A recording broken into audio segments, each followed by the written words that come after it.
and with a screech on him as'll wake half the boys upstairs. This is a workhouse. Them boys as all come to pick 6 in the morning sharp. They does enough crying of a night on their own without this little scrap chipping in. Let me see the child and die. Oh, no harmony, Mrs. Mann.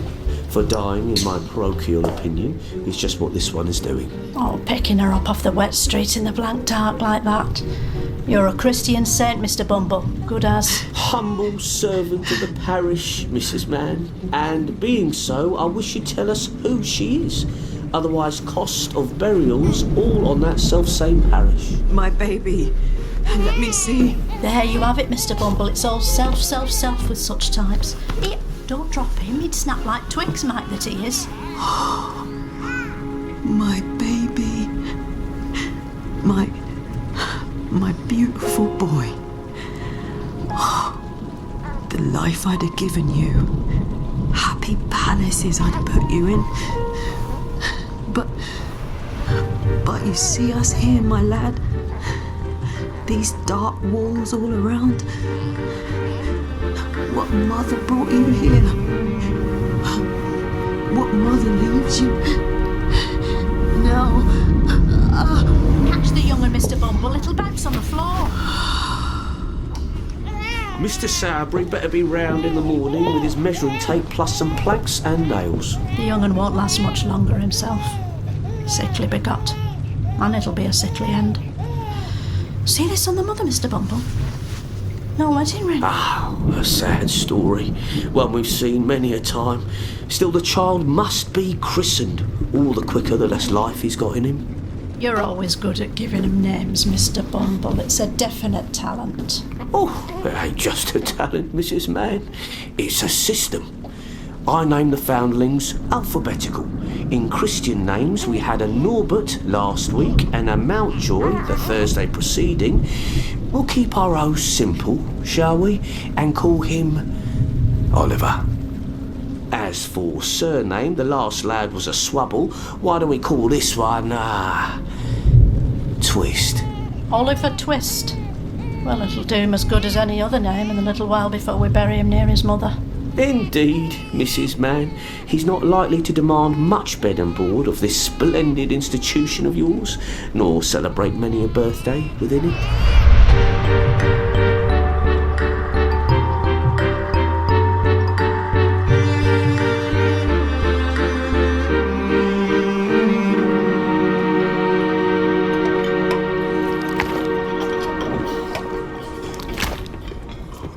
Keep moving there.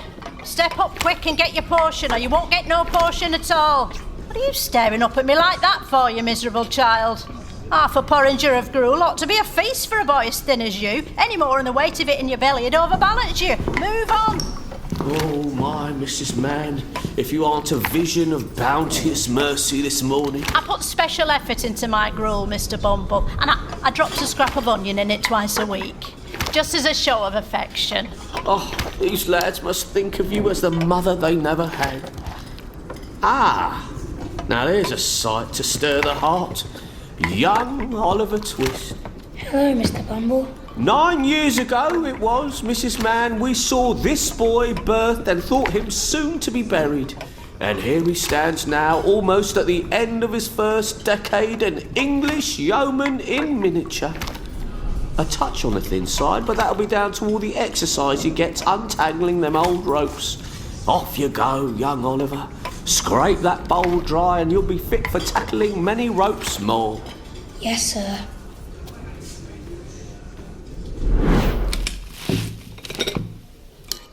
"9, he said. Said I was 9. Is that a lot? Feels a lot. A lot of rope. A lot of picking. A lot of shouting and beatings and porringers with not a lot in them." Not a lot. I've been scraping at them balls longer than you, Oliver. And look at these bones sticking through me. My old dead father kept a cook shop. I grew up smelling pies and dumplings and... Stop it, Nog, stop it. Saveloys and marzipan and... Nogs, my belly's so empty it's starting to eat itself. Well, you stop talking about eating. For if I don't get an extra bowl of gruel at least once a day, Why, I swear I'm likely some night to eat the boy sleeping next to me. Wait, what about Oliver? Oliver? Why, yes, that's the point. He might be 9 years old with 4 years' worth of flesh on his bones, but from here, oh, I swear, I could pick them bones clean. What? No, that ain't what I meant. What I meant is, it's Oliver's birthday. So old Bumble says anyway. And so? Well, ain't you supposed to get a bit of kindly treatment on your birthday? Oh, I see. See? See what? Boy on his birthday asked for something nice. And for the lot of us. Even Mrs. Mann couldn't say no. Now could she? Ask? Ask for what? We're starving here, Oliver. What do you think we want you to ask for? More, Oliver! More! Another bottle at least. For every rumbling belly in here. A full bowl for one. And a crust of bread besides. Bread and butter? Just you go up there, Oliver. Don't worry. They ain't gonna do nothing to you. Not on your birthday. And on behalf of all of us, here's what you say. Wait. You sure? I'm sure I'm going to have a bite out of you if you don't.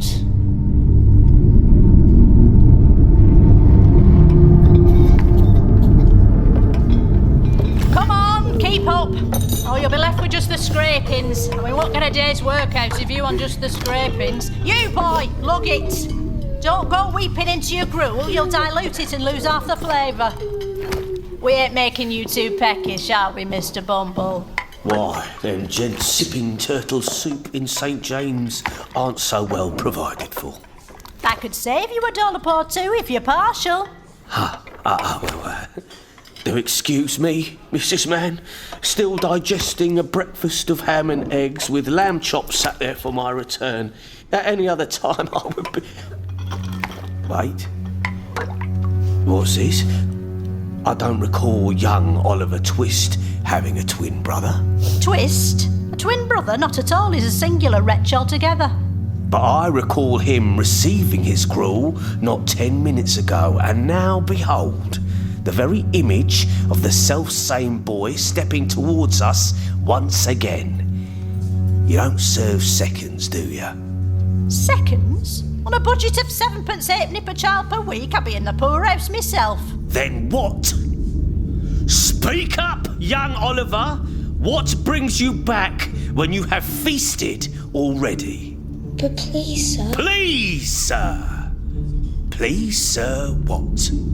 Handing back your empty bowl. Well, that's good of you, but let the other lads get served first. I want... Want? What could you be a-wanting of? You was as a surfeit of my hospitality, morning, noon and night. I want... You're in want of a coherent tongue in your head, lad. Speak up. What is it you want? Please, sir.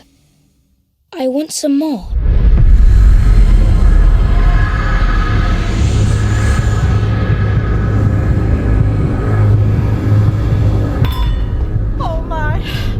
Oh, my word, seize hold of me, Mr. Bumble, before I fall back flat. Oh, steady on, good lady.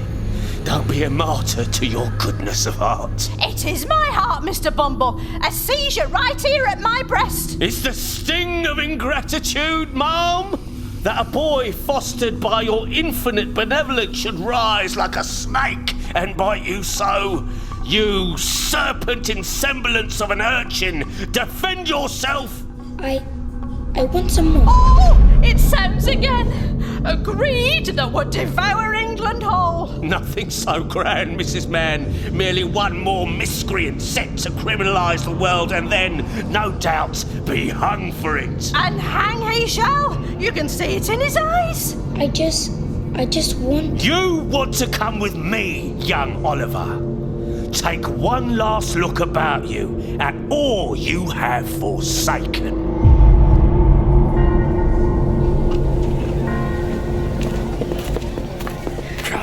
Come on. Right. Boy for sale. £5 to any employer who will take this stout and hardy. Well, hardy at any rate.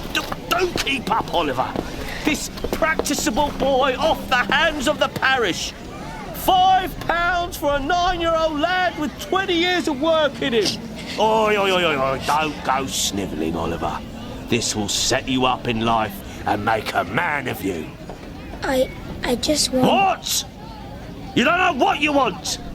I know what I want. I want rid of you. For you've the seeds of moral revolution in you, lad, and no beadle wants that. So here we stand, young Oliver. You homeless, and me overdue my supper. On top of which, I've got to pop in and see Mr. Sabry here on a matter of coffins. Come on, lad, this way, keeper. Yes.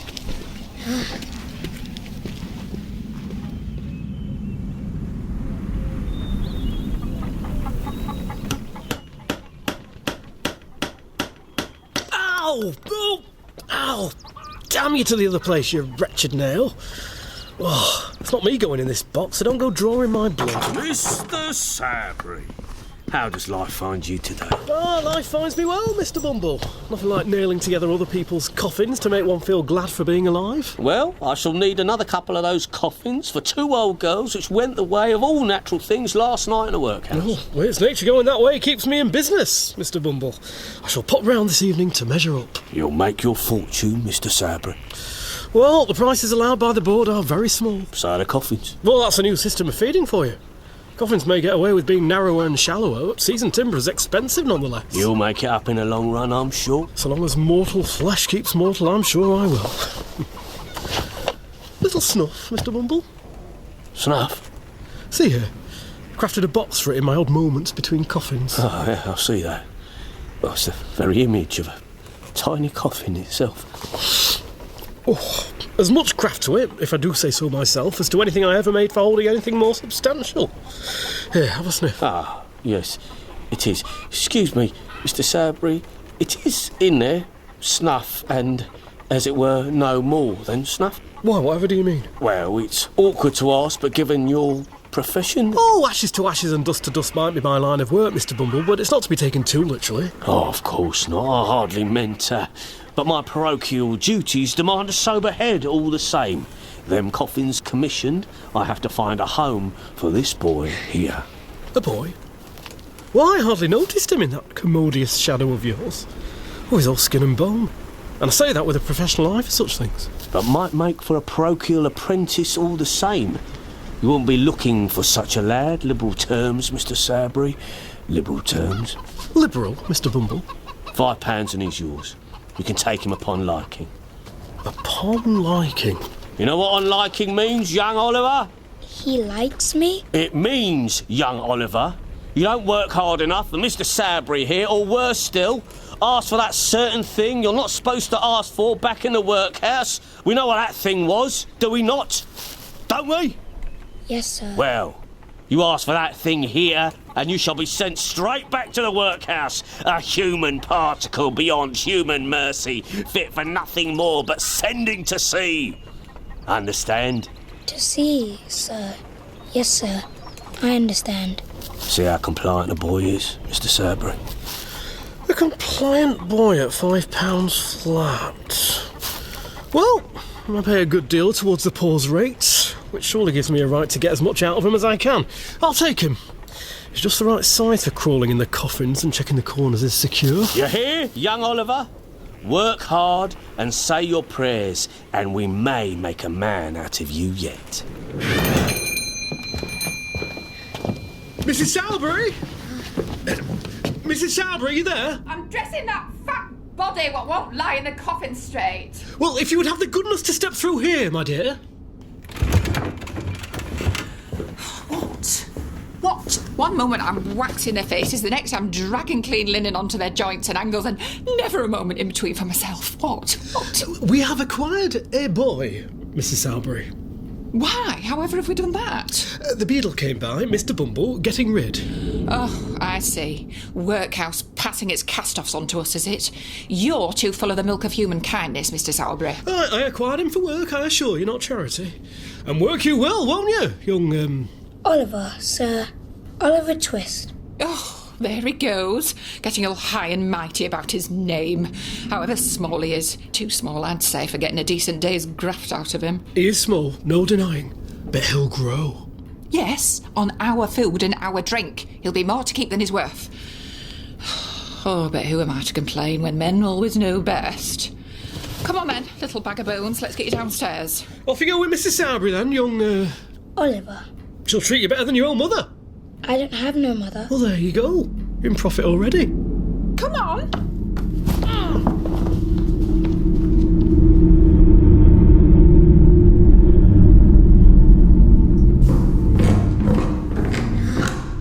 Charlotte, what are you about? What does it look like?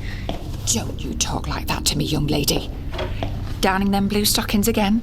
Scant wonder trouble you gets up to wearing them. Who's that you're dragging? If you're up for putting him in a coffin, he's still twitching. He's the lad what's going to be working alongside you, Charlotte. What little work you do. Boy like that working for you. He will be in a coffin. Now you watch that tongue. You'll turn the little wretch paler than he is already. Well, he ain't having none of my dinner. Nor my Noah's neither. Not if he wants to keep a head on them shoulders. We know all about you and your Noah. Now where's Trip? Out killing cats. Again? See, he's left some cold bits in his bowl here. What's worse than a doggone fussy? Well, I hope they ain't too miserable for this parish urchin. You boy, you see them scraps there? Is that meat? If a rind of fat and a few strings of gristle counts for meat. Not that we get much better. Well, maybe the boy ain't so dainty as... Meat!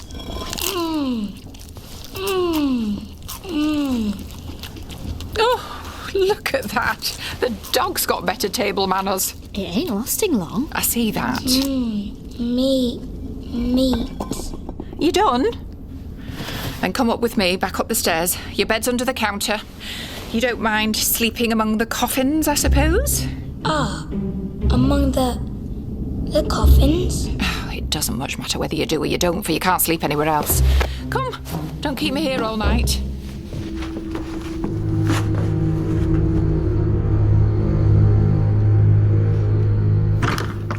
All right, little baggage, in you go. In here? Don't like the look of the coffins? You're to be an undertaker's apprentice, lad, so I should be swift in overcoming that. That one there? Stood on them things? Trestles, boy, trestles. You'll need to learn the terms of the trade. There isn't? Isn't what? Something in it. In there? The coffin isn't finished yet. Any dead un in there would be getting ahead of himself. Are you sure? Scared of ghosts, are we? I am a bit scared. Come, child, that's no way to be, not under this roof. Just you wait till you've got your hands full of the plain and simple dead. You won't have a moment to worry about where they goes or what they does afterwards. But those other things there, against the walls, they look like they're standing there, hands in their pockets. Boards, boy. Cut for lids. Pale as that on account of they hasn't yet had their proper staining. Like they're looking at me. Oh, that's all we need, a boy with fancies in his head. But in here you're sleeping, and that's that. Now, I'll leave you, for I've better things to be doing than bestowing all this care and attention on you. My mother died. What? What of it? Did she go in one of these boxes? She died in the workhouse? Then, I'm sure she did. Mr. Sowerbury tends to box what comes out of there, and you'll end up boxed yourself, young man. Shot in a box or boxed of here if you don't settle down and get some sleep. You've work in the morning.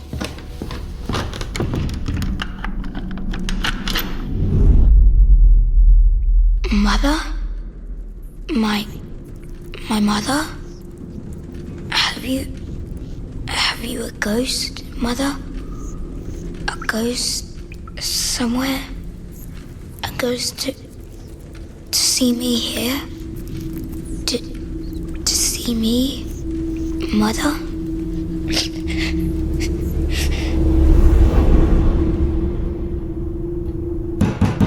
Open up! Oi! Open the door! What? Oi, you deaf in there? Deaf or dead? Open the bleeding door! A moment, sir, a moment. I'm here now, aren't I? What bleeding moment you on about? Open up! Sorry, sir. Are you here for a coffin? Coffin? I put you in a coffin. Charlotte told me about you. New boy, is it? Yes. From the workhouse? How old? 9. Then open the bleeding door faster in future, or I'll whop you, understand? Yes. I'm Mr. Noah Claypole and you're under me. Understand, workers? Yes. And here's a kick so you won't forget it. Ow! Now get them shutters down while I get me breakfast. Charlotte, where are you? Where do you think I am? Jumping half out my skin at the racket you make. Well, I'm hungry, ain't I? I know how hungry you get, Noah Claypole, and the temper that goes with it. So feed me then. So get down them stairs and get the bit of bacon I saved you from the master's breakfast, and stop trying to knock the house down around us. Hear that, workers? When old Sowerbury's fed, next in line comes Mr. Claypole. And a ruffian like you, meantime, can chew up the coffin shavings on the floor. Lord, Noah, what a rum creature you are. Oliver, get down and eat the scraps I've left you. Then get some tea, but bring it up here, for they'll want you to make haste and mind the shop. Yes. My, Charlotte, look at the heart-broke face on it. You wouldn't guess it was a motherless savage, out for villainy where it could get at it. I got a mother, workers. Fine woman. Knows her way around quality linen. She's a washerwoman. It wouldn't be quality linen if it weren't washed, now would it? And my father happens to be a war hero. War hero? Came drunk to the battlefield, got his leg tore off by a cannonball from his own side. There is more stout English heroism in that man's wooden leg than in many a general's heart. And he's got the pension to prove it. Tuppence halfpenny, twice a year. That's still parents, ain't it? Which means this charity boy here is still a good step up from a worker's orphan like you. Stood, in fact, right next to Mr. Sowerbury as a gentleman in my own... Claypole! Sir? That soiled linen we took off the last corpse is still out in the yard. Didn't I tell you to burn it? Yes, sir. And is it burned? No, sir. Well, then get out in that yard and set it alight. You'll have that done before you get any breakfast off me. Sir. And you, Charlotte, have you anything to be about? I have, sir. Then be about it. Certainly, sir. And you, young Oliver. Hey, my word. Sir? My dear, are you there? Am I what? My dear, come quick. Oh, come quick, he says. Come quick, as if I didn't have better things to do than listen to him. Yes, dear. Take a look at this boy. I look at him. I looked at him yesterday. Still looks the same waste of space and greedy mouth he was then. But that expression of melancholy in his face. He would make a delightful mute. Not a regular mute for grown-up funerals, but for burying children. A mute in proportion to the occasion, as it were. Would you, young Oliver, like to dress up in fine funereal black and walk before the coffin, the very incarnation of solemn and pensive innocence? I suppose, sir. Why ask him? He's here, and he's ours, ain't he? If we're feeding him, he's going in front of them funeral carriages. Oh, you're right, Sowerbury. He's perfect for it. Our own little angel of death. Oh, let any other undertaker try and top that. Come, Oliver, let's measure you up for some black crepe. Oh, but make sure he don't eat too much. He's better gaunt.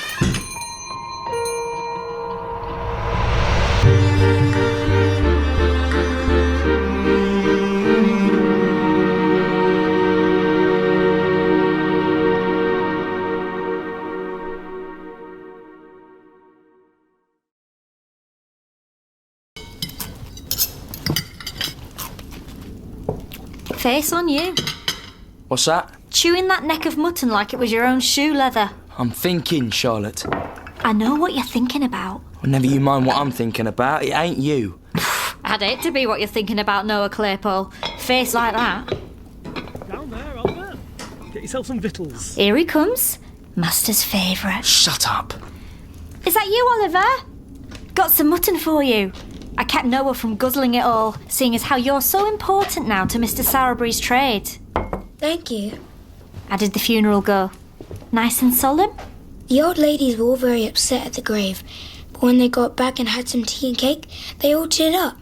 Laughing and singing they were by the end. Well, there's no amount of mourning a bit of cake can't cure. Ain't got cake for you, Oliver, but sit down and have some meat. All them fancy clothes hung up and put away, workers? Yes, Mr. Sowerbury said I ought not to get no stains on them. I bet you looked grand, Oliver. How much? What? How much you bet?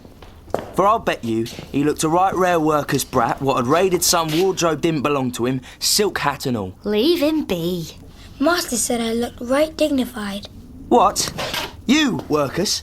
And your mother a drain on the parish what hadn't nothing better to do than die and leave a brat like you behind. What's that? Eat up, Oliver. Go on. And what does she die of? A broken heart. Of a what, workers? Them's fancy words to come out of you. That's what one of the old nurses told me. A broken heart.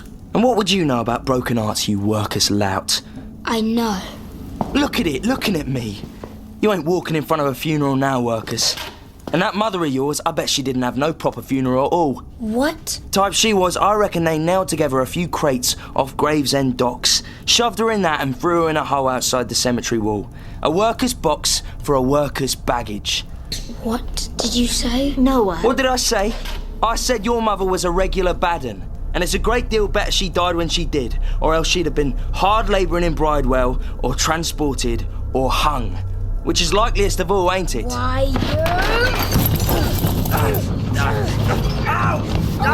He'll murder me!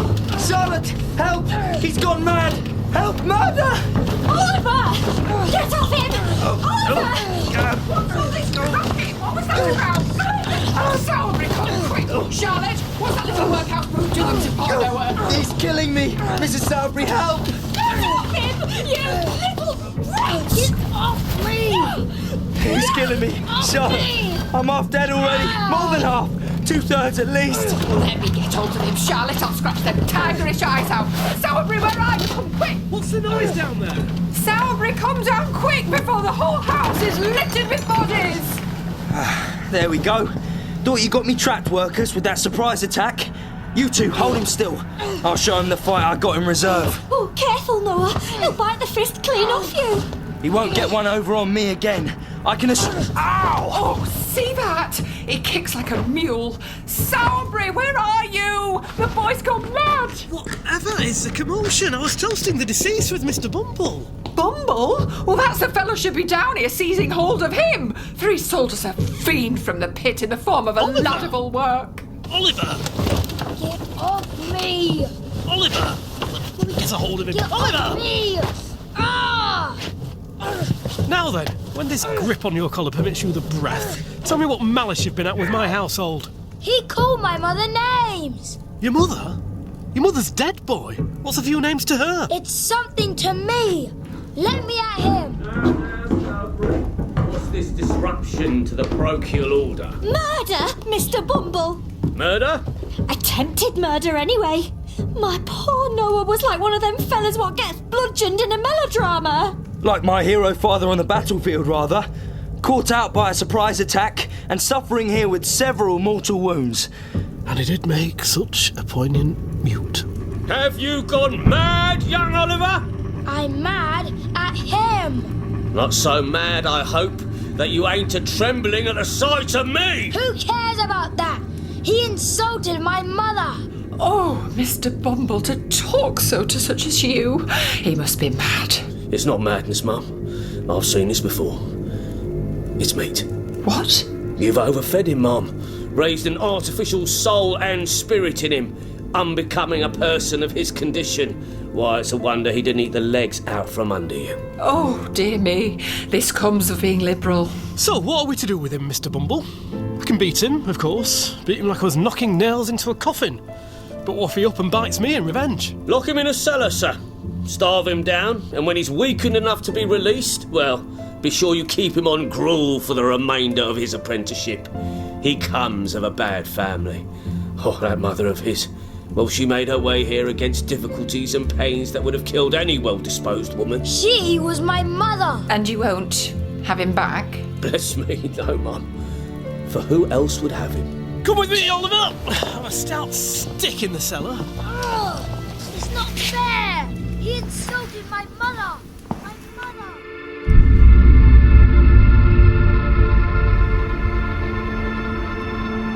I know it's not true what they say about you, Mother. Can you hear? Are you there? There to see me? Me alone and sore and these coffins all around? You didn't want this. I know you didn't. But what else, Mother? What else? The door? The latch? The bolt? I'm not supposed to. But they don't love me. Not like you. Just let me.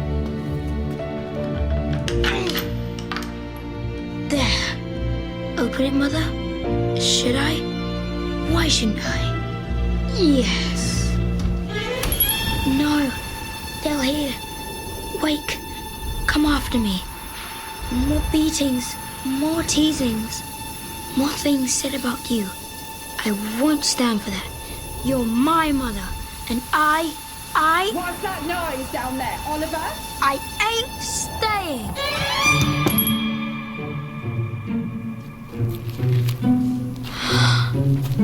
Stars, Mother. Up there. So many. So far away. I'm so far from anything. Anywhere to rest.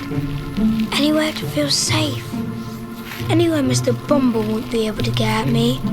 Anywhere... Ow! Bloody ugly stone. What's it doing right here by... London? Is that what it says?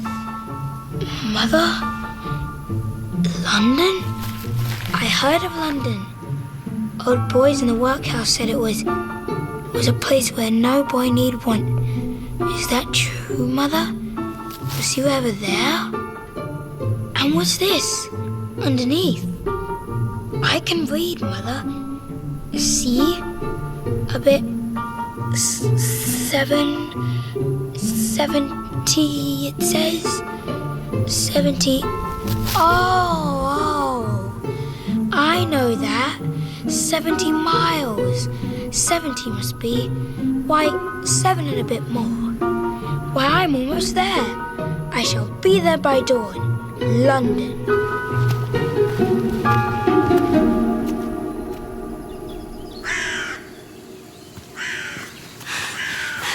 I didn't know 70 miles was this much. My feet, Mother, so sore, bleeding. Ain't hardly got no shoes left. And still all this road in front of me. That hill, so high. A carriage. Hello! Wait! Help! Let me aboard! Help! Out of the way, you young beggar! No, please! I'll hang on the back. Wait! Oh, coachman, let the little vagrant chase us to the top of that hill.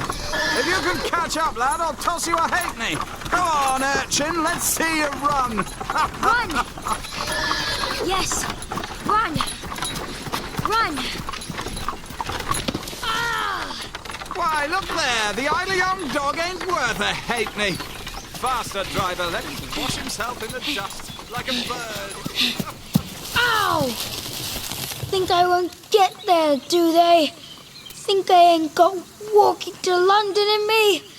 Just you watch, the lot of you. Just you watch.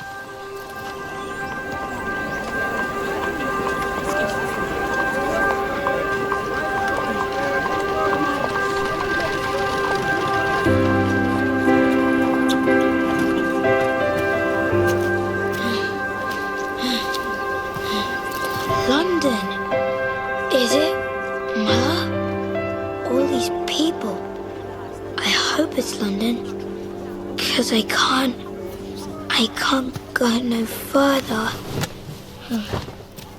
Hello, my covey. What's the row? What's the... what? Row? You're looking bedraggled, mate. I've been walking 7 days and ain't eaten for most of them.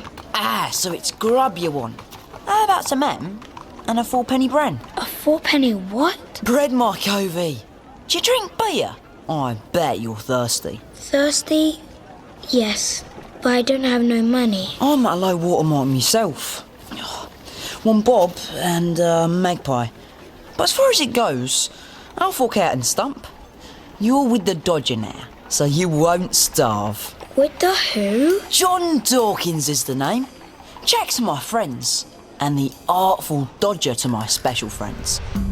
For my special friends knows the name to be true on both counts. You up for being my special friend? Special? Yes. Then we won't go wrong, you and me. Not so long as we keep clear of the beak, eh? Beak? Magistrate. But never mind him, it'll dull your appetite. This way, the public house. They'll see us, right? Up on your pins, my flesh companion.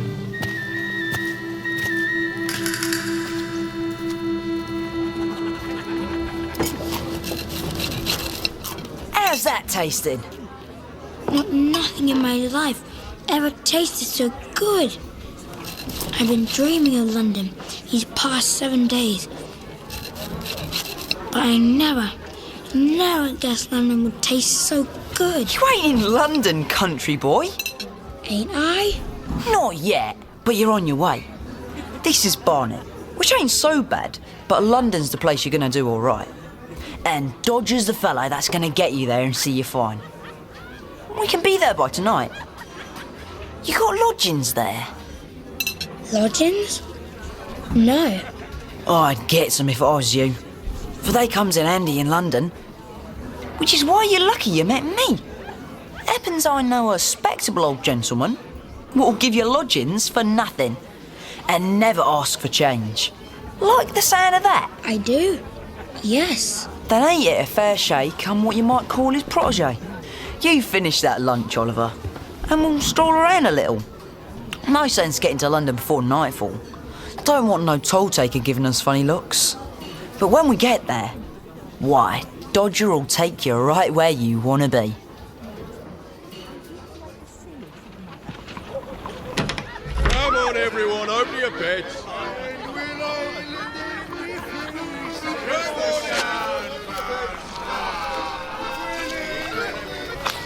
Wash your feet in, my covey. The river don't half wash some filth down these streets. It is very muddy. And you see a rat, shout out and run when you're shouting.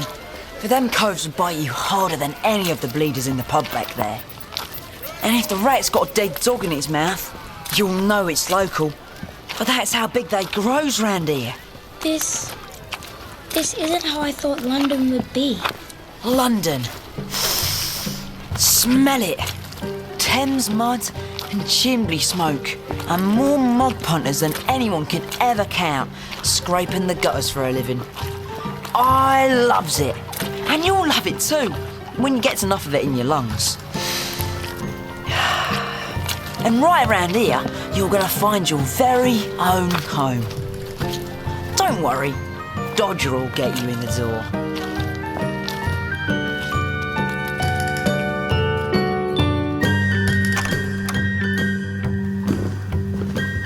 In here, Oliver. Mind your head, and check the floor for eels. For what? Wake up, you river rats! His subpoena's come to raid your pockets! Who's down there? Plummy and Slam! Dodger? Who's t'other? No, pal! Where from? Greenland, you nervy git! Fagin upstairs. Sorting the wipes. Up you come. Come on, pal. Up the stairs. Wash your feet. There's a hole or two, and they're nailed together special, so they squeak like wharf rats should any but the likes of us come near. And up there, you're out to meet the old gentleman who's going to make this dockside hole in the wall feel like a home from home.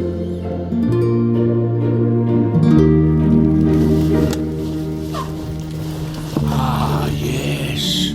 Yes. Oh, here's a nice one. Little Todd. China silk. Must have slid clean out of that pocket. And what's this here? Oh, it's one of them new Paisleys. See the pattern, boys? Out of Persia, them swirls. I ever tell you about Persia, lads? In old Persia. Charlie Bates, get back in here and mind them sausages. You set fire to that pan, I'll pour the oil down your throat and brain you with the metal end. Now, what was I saying about the patternwork of the mystic East? Oi, Fagin! See what I brung. Brung, Dodger. Is it satin, silk, lace-trimmed? The kind of bringing I likes best. It's a boy. Is it now? What's them sausages, I said?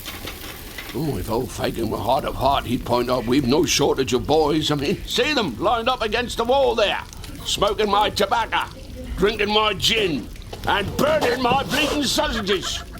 This one walks 70 miles to get here, which means he's keen. 70 miles? Keen indeed. Bring him forward for an old man to see. Go on, chum.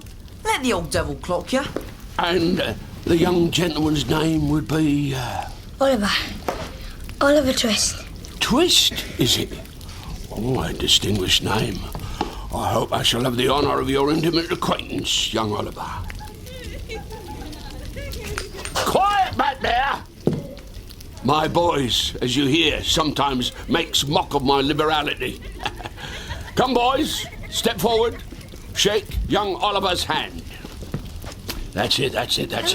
A little hospitality. Here, Oliver, have some of this. No, he don't need no puff on your pipe, Charlie. He's still drawing his breath from climbing them stairs. And he don't need no weight taken out of his pockets neither, boys. They're empty already, see? Charlie, go spear them sausages. You, Dodger, draw a tub near the fire for Oliver. Thank you, sir. You're very kind.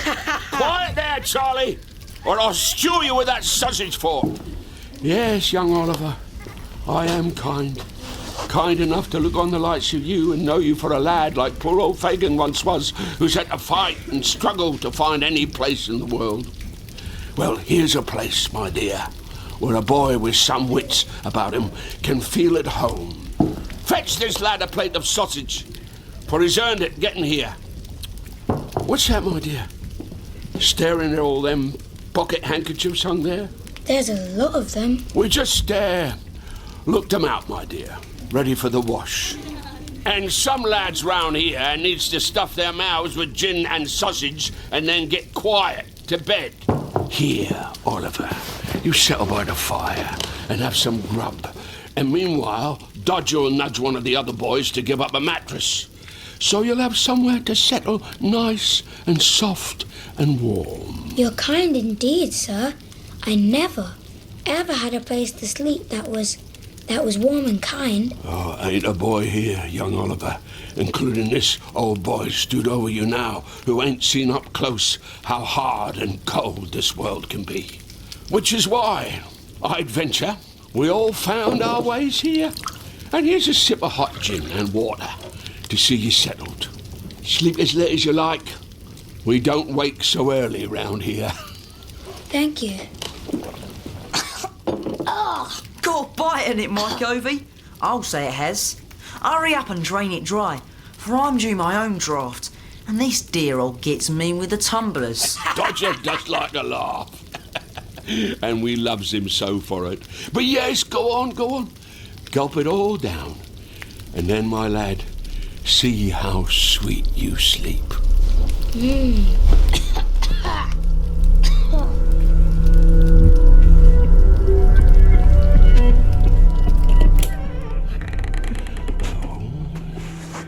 Still asleep, little Oliver? Good. You'll do fine things for old Fagin. Meantime, sleep on, for Fagin's got things to... Any boy who watches me, I'll have the eyes out of his head. Secret things, special things to be about. Now, all's quiet. Up the hatch, come.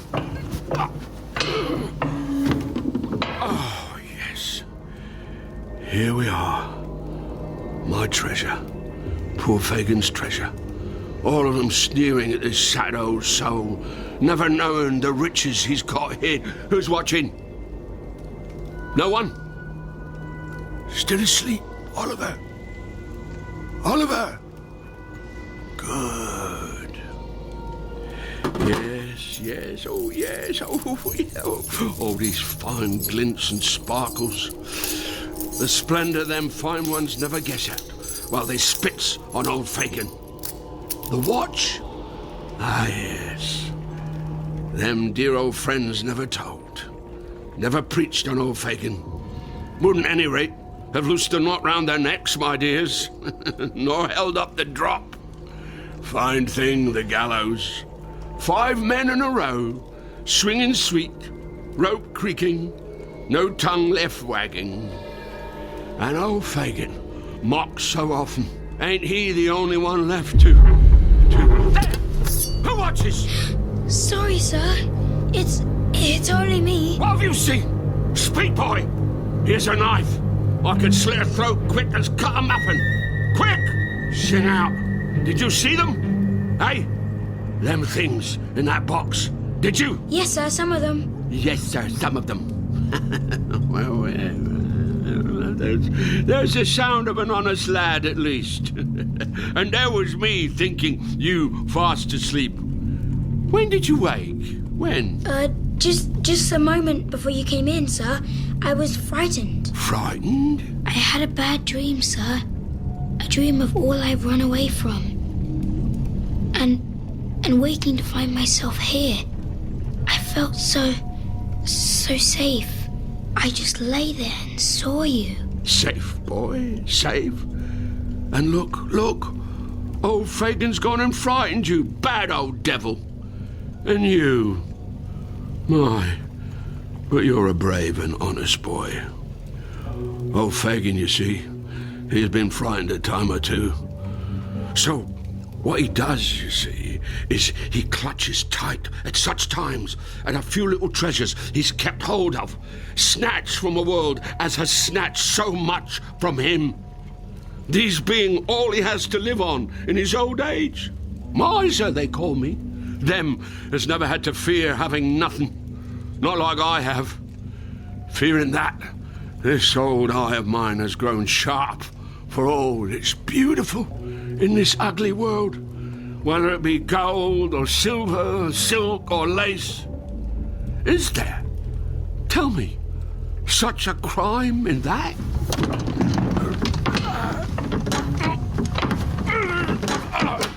And there it goes. Back, out of sight, like it was never seen here at all. Never seen. Now, was it, young Oliver? For we're to be friends, you and me, special friends.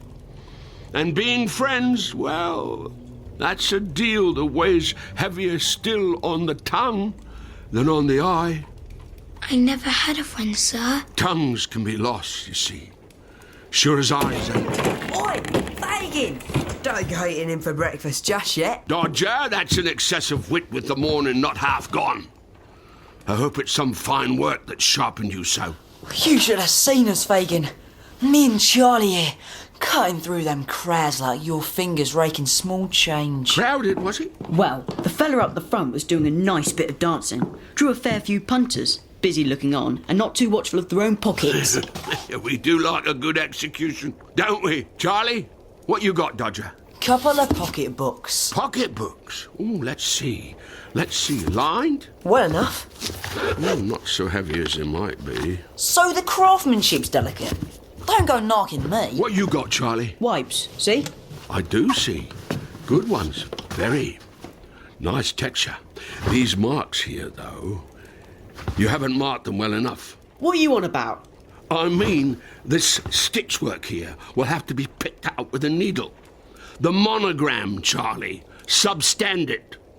We'll teach Oliver how to do the picking. Unpicking, rather. But first, let's show him the little game what I taught you, eh? The game I taught you when you was young and green as Oliver here. You up for playing the game, boys? Up for beating you at it, more like. Don't we always? Now, don't be presumptuous, my dears, for see how carefully this cautious old soul pockets this snuff box here. And his note case like so. His gold watch, observe, tightly tucked in his waistcoat pocket. And his diamond pin. Just a moment. There we go. Pinioned. Precise. Here. In his shirt. Ain't you forgetting something, old man? Forgetting, Dodger? Oh, yes, quite. What fellow would venture forth without his spectacle case? His handkerchief? There they go. This pocket, that pocket. Now, where's my walking cane? For here I goes a-sauntering. Where should the perambulation be today, boys? Haymarket? Camberwell Green? Fulham High Street. Try Hammersmith. Wherever. Use your imaginations. Here I goes, tapping my way along, looking in the shop windows. What meets my eye? Behold, a patisserie. My, them denties look delicious. Well, over here... Ooh, interesting. Medical supplies. Wooden legs. other surgical attachments. Might come in handy someday. But wait, what's that? What's that? Some rough lad shadowing me? Got the time, mister. What's your shoelace there, sir? I'll watch you lads. Get away! My snuff box, note case, diamond pin. Oh, yeah, still there. Good. On we go. Oh, a hatter's. I must invest in a new beaver, a chapeau, or perhaps a stovepipe. Out of my way, lad. Out of my way. Out of your way, sir. Certainly, sir. Watch your toes there, sir.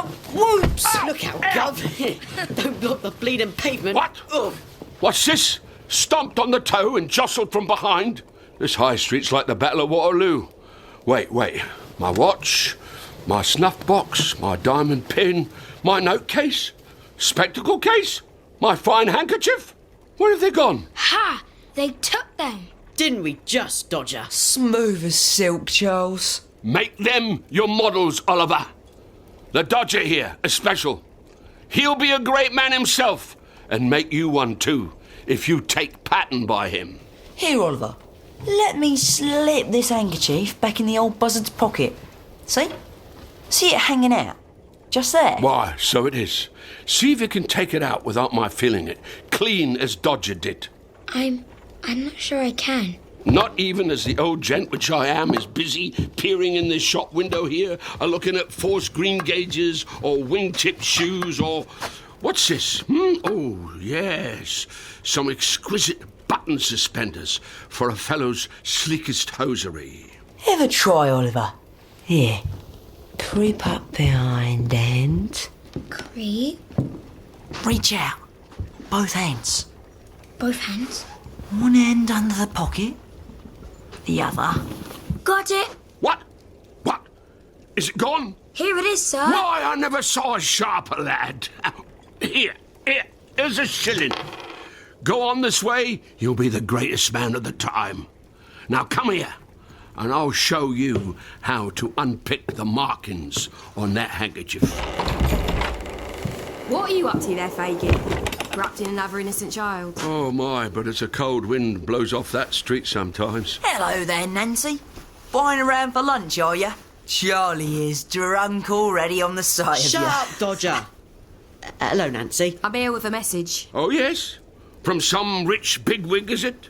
As has remembered me in his will? You know who it's from. Then you'd best follow me into the next room. For there are children here. And this ain't children's business. None of it's children's business. But here we all are. You there? You knew? Me? Yes. You are, aren't you?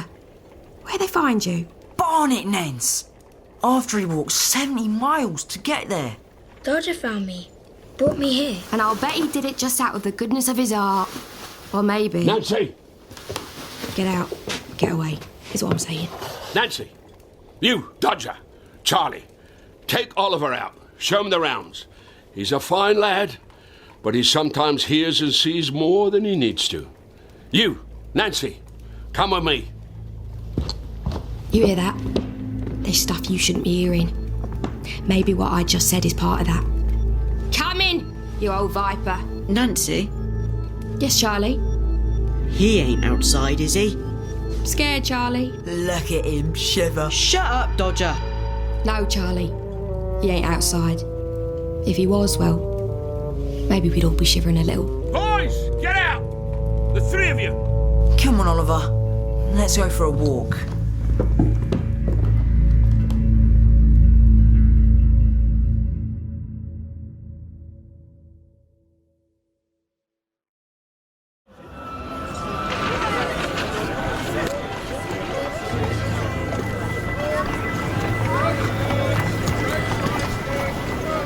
Stop moping, Charlie. What? Quit moping over Nancy. You'll never have her. I know that. It's Bill Sykes what'll have you. Have you for breakfast. Him or that dog of his. I know. Who's Bill Sykes? You don't want to know, my Covey. No, come on. Let's get to work. And look, over there. There's where we're starting. Got you, Dodger. Got you. What? Where? Step back, Oliver. Over here, see? All cove at the bookstall. The old man? What about him? Never you mind. You just stand there and watch. What am I going to watch? Sheer artistry. Or I ain't the artful dodger. Come on, Charlie. Let's saunter. With you, Dodger, all the way. What am I looking for?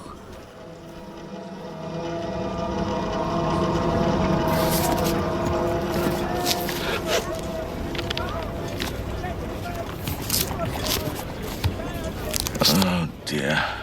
Standard errata on page 266. Ah, what have we here? Could it be first edition, all 4 volumes? Free of marginalia, I trust. Ah, yes. Transport me, Mrs. Radcliffe, transport me. On the pleasant banks of the Garonne, in the province of Gascony, stood in the year 1584 the chateau of... Yes, young fellow? May I help you? Sorry, Gov. Just browsing the books. Are you now? Well, that's an inspiring sight. For young fellows such as yourself, alas, so often prefer games of chance against alley walls to the delights of literature. Oh, I'm big on the old literature, Gov. Can't get enough of it. Really? Do you have a favourite author? Author? What, you mean the fellow what cooks up them things in the first place? So to speak, the guiding force, as it were, the presiding genius. Genius? Oh, that'll be Jack Dawkins. Dawkins? I don't believe I know the name. Oh, yeah, he's the one. I mean, it's like he creeps up behind the book reader when he's all distracted by the scenery and... Oh, Gov, the way that hand of his moves, spelling out the way the scene's going to be. The way he reaches out and catches on... Run! What are you doing? My silk handkerchief, help! Help! Thieves! Thievery! I'm robbed! Dodger, Charlie, what's happening? He's running! And if I was you, Oliver, I'd run too. What? Those boys! Stop them! Oh no! Wait for me! Here he goes! Stop them!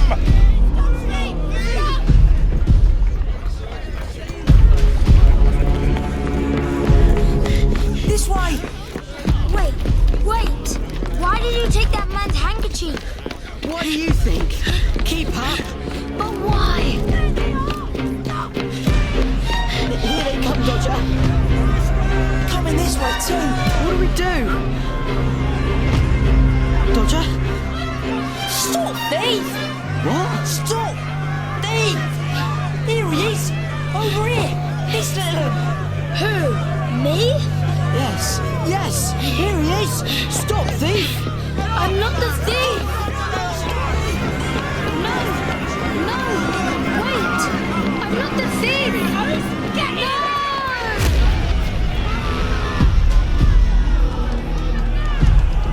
Mr. Punch and the baby. Smack.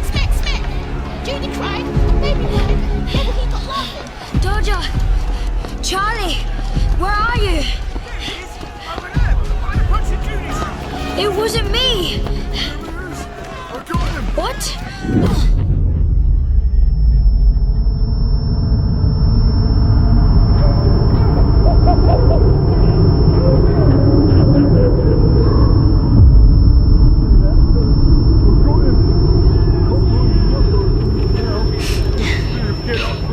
Wait! Let me through! Stand aside! Give the boy air if he ain't dead already. Yeah? You don't deserve it, little thief. Make room for the gentleman. Is this the boy, sir? What? There? Oh. It's him, sir, ain't it? The pickpocket. This boy? It wasn't me. It wasn't me. No, this is not the thief. Fetch me a carriage. Rest, my boy. My poor lost lad.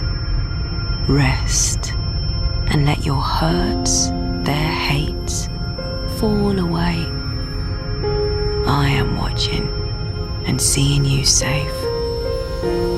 Mother? Where is he then? Dodger? Charlie? He... Oliver! Where is he? We lost him. Lost him? Lost him how? Speak out, Dodger, or I'll throw you! You are throttling me, you filthy old fucking filcher!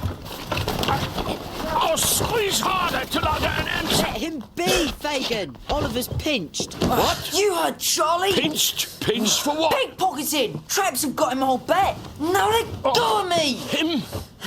Pickpocketing?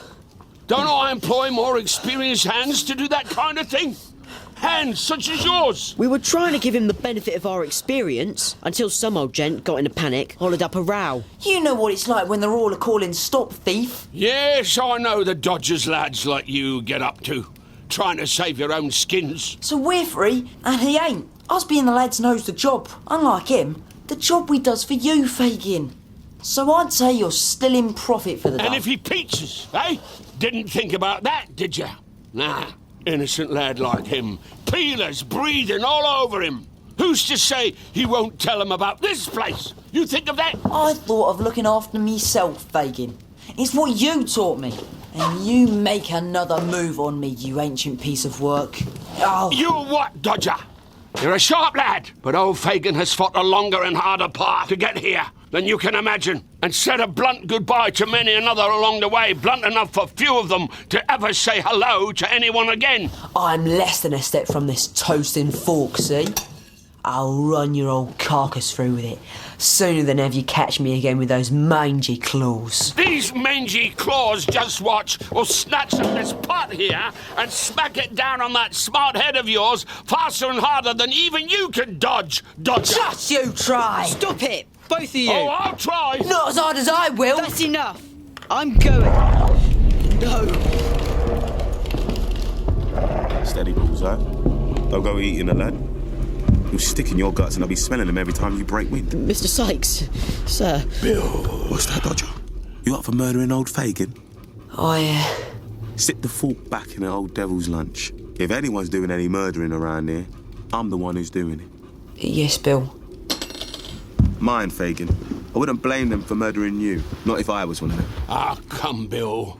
I've had a difficult morning. That rough-hewn wit of yours is a little much. You covetous, avaricious, insatiable old fence. Please, Bill. Not in front of the children. Sign of things. There's trouble between you and them. Trouble indeed, Bill. Boy lost. New boy. Too new to know the etiquette of the trade. Not if he's collared hard enough. If you're blowed upon, Fagin, then I'll trust you go to where you're going quiet as any dead 'un. Well, might not be as simple as that, Bill. Which means what? Which means I'm afraid that if the game was up with me and my boys, it might be up with a good many more. You don't say. I do, Bill. And it would come out worse for you than it would for me. By heavens, Bullseye, ain't it a bleeding wonder I don't put a hard snap in his every bone and feed you what's left? Oh, that's all very colourful, Bill. But can I suggest we concentrate on practicalities? As in getting the boy back before he peaches. And how do we do that without walking up to a peeler and asking his whereabouts? Don't look at me. I didn't get to be artful walking up to coppers for a chinwag. And you know me and the forces of the law, Bill. Incompatible. Well, I ain't up for asking them sweet.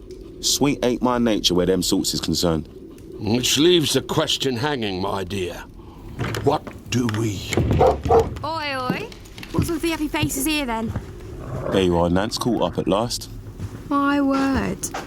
The dog's got battle scars from eating terriers, and he's still looking friendlier than the rest of you. We got trouble. Trouble?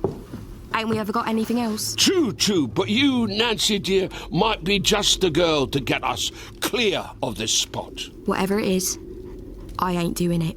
I ain't told you what it is yet, my dear. If it's you that's telling me, Fagin, then I can tell you already. No. What if it was me asking, Nance? Don't ask me, Bill. Then it'll be easier for us both. No, it won't. Fagin here's gone and lost one of his boys. A boy who don't know his rights from his wrongs. And he needs you to find where he's gone.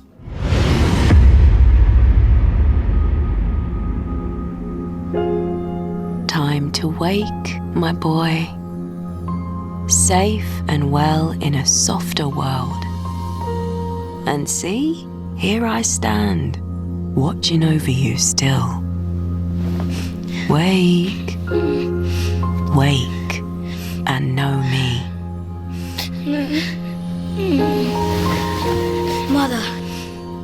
Your mother? Oh, gracious, no. But if you're awake, dear, I'll bring you some broth. What room is this? This grand bed. I fell down. The man, he hit me. Hush, dear, hush. You must be quiet, or you'll be ill again. You have been bad with fever, as bad could be. Now, lie down again. There's it, dear. There. Your hand, so soft. This old hand of mine. Why, it'll hold your hand if you like. Yes. Ah, what a poor, pretty creature. What would your poor mother feel if she could see you brought here as I did, and in that state too? My mother. I thought there for a moment. She did see me, spoke to me, sat by me as I healed, though I never knew her. She never knew me. But still, sometimes, I dream. Wait, there, that painting. What? On the wall, dear? What a beautiful face that lady has. Well, that's what you saw, I dare say, in the thick of your fever. Saw it and dreamed about it. Is it a picture of someone? Someone real, I mean? Why, my dear, I don't know. I'm only the housekeeper here. My job to dust the thing, not ask who it is. It's like it was alive and wanted to speak to me. Lord save us, don't talk that way, child. You'll have me feverish as you with the thought. I'd turn the blessed portrait to the wall if only Mr. Brownlow... Did you hear my name called, Mrs. Bedwin? Mentioned, Mr. Brownlow, but not called. The boy has wakened, as you see, and I was trying to put him at his ease. Wakened? Then he'll be in need of nourishment. I was just going to fetch some broth. You do that, Mrs. Bedwin, while I sit here with... But I still don't know your name, lad. My name? My name is Oliver Twist. Twist? Not a name I'm acquainted with, I confess. And you are the man with the handkerchief? Yes, the stolen handkerchief. I didn't steal it, sir. I didn't. I swear I am well aware of that. I had a fair enough view of the actual miscreants, hence my being so appalled to see it was you, and not they, whom that mob had beaten down, and my guilt over having incited that mob, hence my bringing you here, to a place of safety. Safety? My home. My home where you are to stay for as long as... Sir? That's curious.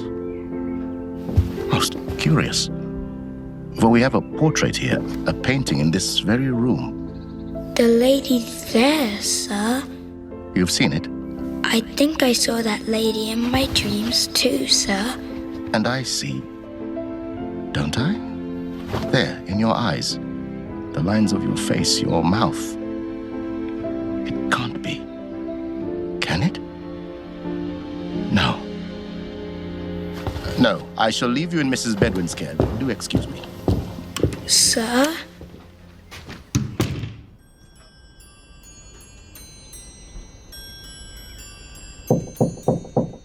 Yes?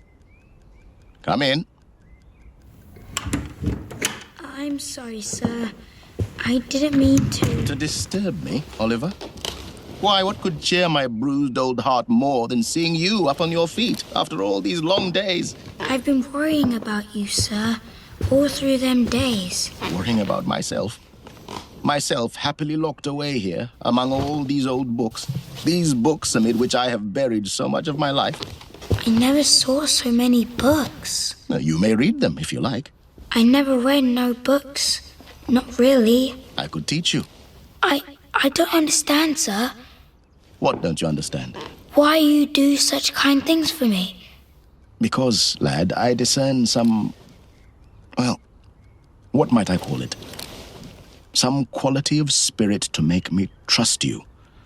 To render me more interested on your behalf than I can well account for.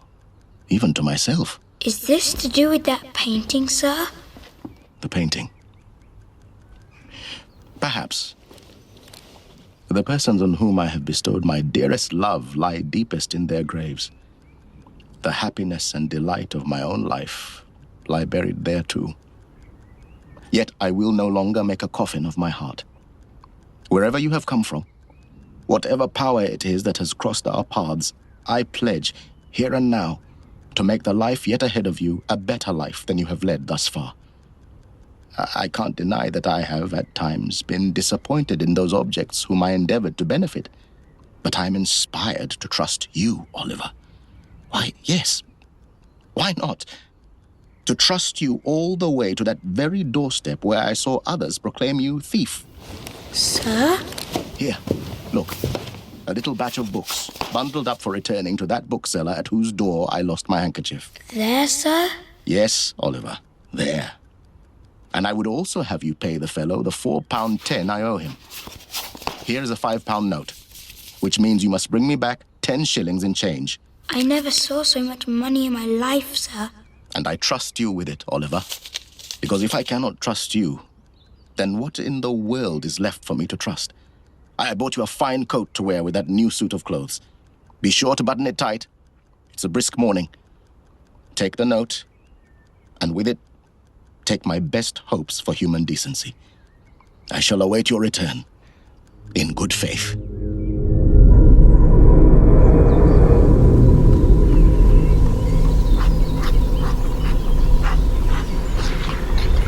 Are you sure this is the place? Trust me, Bill. That bookseller could have talked a book himself the moment I looked at him sweet. He knew the fellow well. Regular customer. Brownlow by name. Saw him lift the kid into a carriage himself. You done a good day's work, Nance. That I always. Just so long as you didn't do it too well. Which means? Didn't look at that bookseller too sweet. No one gets to see what's sweet in you like I do. Ain't that right? Yes, Bill. Because if I ever thought Bill. I couldn't trust... Bill! Look, the door. Well, just be sure you go there and come straight back. I will, Mrs. Bedouin. Steer clear of side streets and for heaven's sake avoid a cul-de-sac. I'll be all right. That the boy? I only saw him once. Round Fagin's, but yes, that'll be him. Why, but Dave's dressed him up nice. Fallen on his feet, hasn't he? Just wait till I fall on the little turncoat. Cut his throat, I will. And give him to the dog for a bone to chew. Abel's on. No, Bill. Let me handle it. Trust me.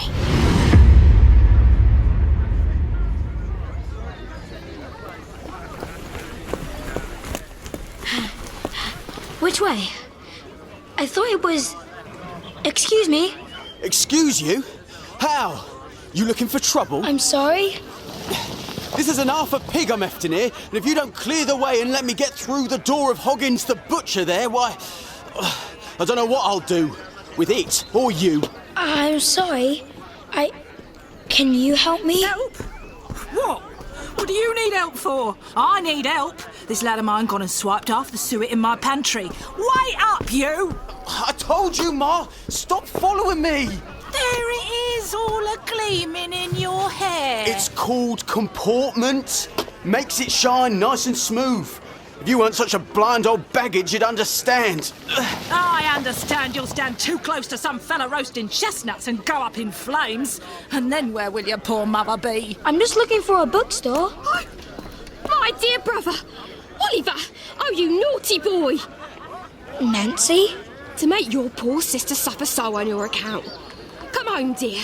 Thank goodness gracious heavens, I found him. No! No! Let go! Come home directly, you cruel boy, come! What's wrong with the lad? Wrong? Why he ran away from our parents? Joined a set of thieves and bad characters. Almost broke his mother's heart. Well, they'll do that to you, sons. Hark at this one here. Belt up. Suet in his hair and a mouth for his mother like Limehouse at low tide. I'll bet this young wretch is just as bad. Go home, you little brute. Home? No! You don't understand. Oliver! I have no sister, nor father, nor mother, neither. I live with Mr. Brownlow. Only hear him. How he braves it out. He'll kill his dear parents and he'll break my heart too. No, no. Let me go. Oliver! Let me go. Oliver, come back. Oh, our poor mother. She'll be in a coffin by morning. Oliver!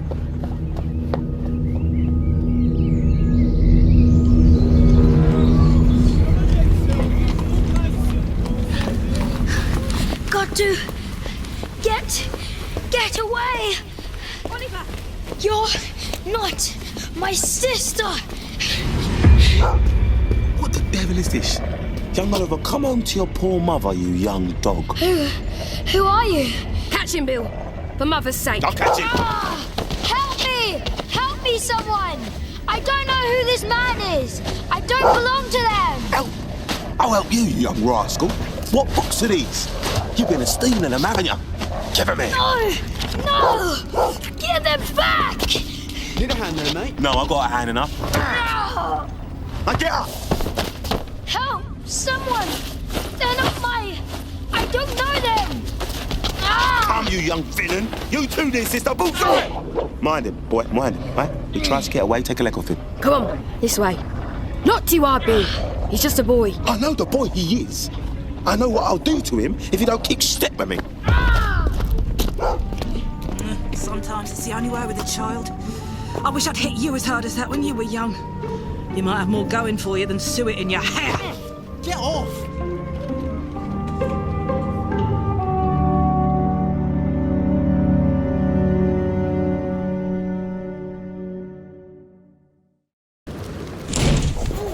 Here he is, thinking your lot lost him, but Bill Sykes got a hold of him. There, you little rackabone. Get back in the old skeleton clutches where you belong. What about me, Bill? Didn't I do nothing? Yeah, you did your bit. Right or wrong? What? Nothing. Well, we're glad to have the young fellow back, aren't we, my dears? Ha! Look at his togs. Now, Charlie. It looks super fine cloth and a swell cut. Plus all these books here. Ain't he a toff? They're Mr. Brownlow's books. Well, whoever's books they might have been, my dear, they look a burden to you now. Let me take them while Dodger here checks your pockets for other encumbrances. Happy to. Dodger? You'll want to share any riches you bring among your friends now, won't you? Friends? Dodger, you left me there. Let them chase me. Catch me. Every fella's best friend is himself. Ain't that so, Charlie? You said it, Dodger. And what's this here? No! Behold my covies. Our Oliver's a man of means. £5 worth of one. Give it back. A fiver, that's mine. Mine, rather, Bill. Oi! Thank you, Dodger. After all, it's my workforce and income that's been disrupted by the boy's absence. You can keep the books. Books? What am I going to do with books? On that subject, my dear, I will bite my tongue. It's a snake's tongue, so watch what you're biting, you bag of poison. I remember whose effort got the boy back, which makes it my money. Ours, don't you mean? Maybe mine most of all. Hear that, Fagin? I got her to keep happy. Not that you'd understand, you ancient piece of lovelessness. That's unkind, Bill. Maybe when you've loved as I have, and lost all I have, hanging on to a fiver makes a difference. If it ain't mine, I'll take the boy back again. Come here, you. This is hardly fair, Bill. Give it here, you avaricious old vampire, or lose him all over again. This is 'cause I'm fond of the boy. Not 'cause I accept the insult. Ain't my whole life just been one long insult? I got a lot more insults I could put your way, Fagin, but I'm £5 richer, so suddenly I'm of a generous mind. Keep the books, seeing as you're likely to be smarter than anything what's put in them. And if you struggle over the long words, sell them. Those books belong to Mr. Brownlow, who rescued me, cared for me, and now it's gonna think what? That I'm the one who stole them. Them and the £5 too. Indeed he will, my dear, which means you'd best know who your real friends are. Dodger, get him stripped out of his Sunday best and back into his old clothes. Oh, we kept them special, my dear. Whatever you say, Fagin. No! By the devil, the blight is running! After him, Bullseye! No, Bill! Keep the dog back, he'll tear the boy to pieces. Stand off from me, woman, or I'll split your head against the wall. While you two are bantering like an old married couple, look! The little miscreant's climbing out of that window. He'll drop to the outhouse roof. Then let's get after him.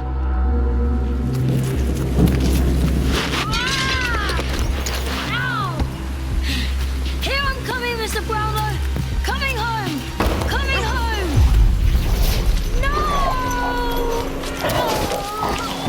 That's it, Bullseye. He struggles. Take his throat.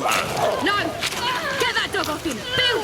I told you to stay upstairs. Get the dog off him, Bill, or I'll tear him off myself! Bullseye! Why? What's the matter here? Nancy's gone mad. No, she hasn't! And don't you think it neither, Fagin. Bullseye, get off him! Bullseye, let him go. He ain't going nowhere. Bullseye! And don't you look at me like that, you bloodthirsty mongrel. The dog's doing what he's told, unlike you. Was I talking to the dog? Keep quiet, will you? It ain't only rats we got for neighbours. Keep quiet! No, I won't, Fagin. How do you like that? On balance, I'd say I like being a bachelor. Come now, young Oliver. Don't lie there in the rain and the mud. You'll catch a chill and die, and ruin the value of them fancy clothes to boot. I'm not going back. Old Fagin's got a club here as'll cure your reluctance. No! You touch that boy with that club, Fagin, and you'll see it bounce back at you so hard, it'll knock your crooked soul straight. Mr. Sights, control your woman. Nance! You got the boy. Congratulations.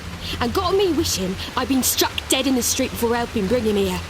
Here, where he'll be a thief, a liar.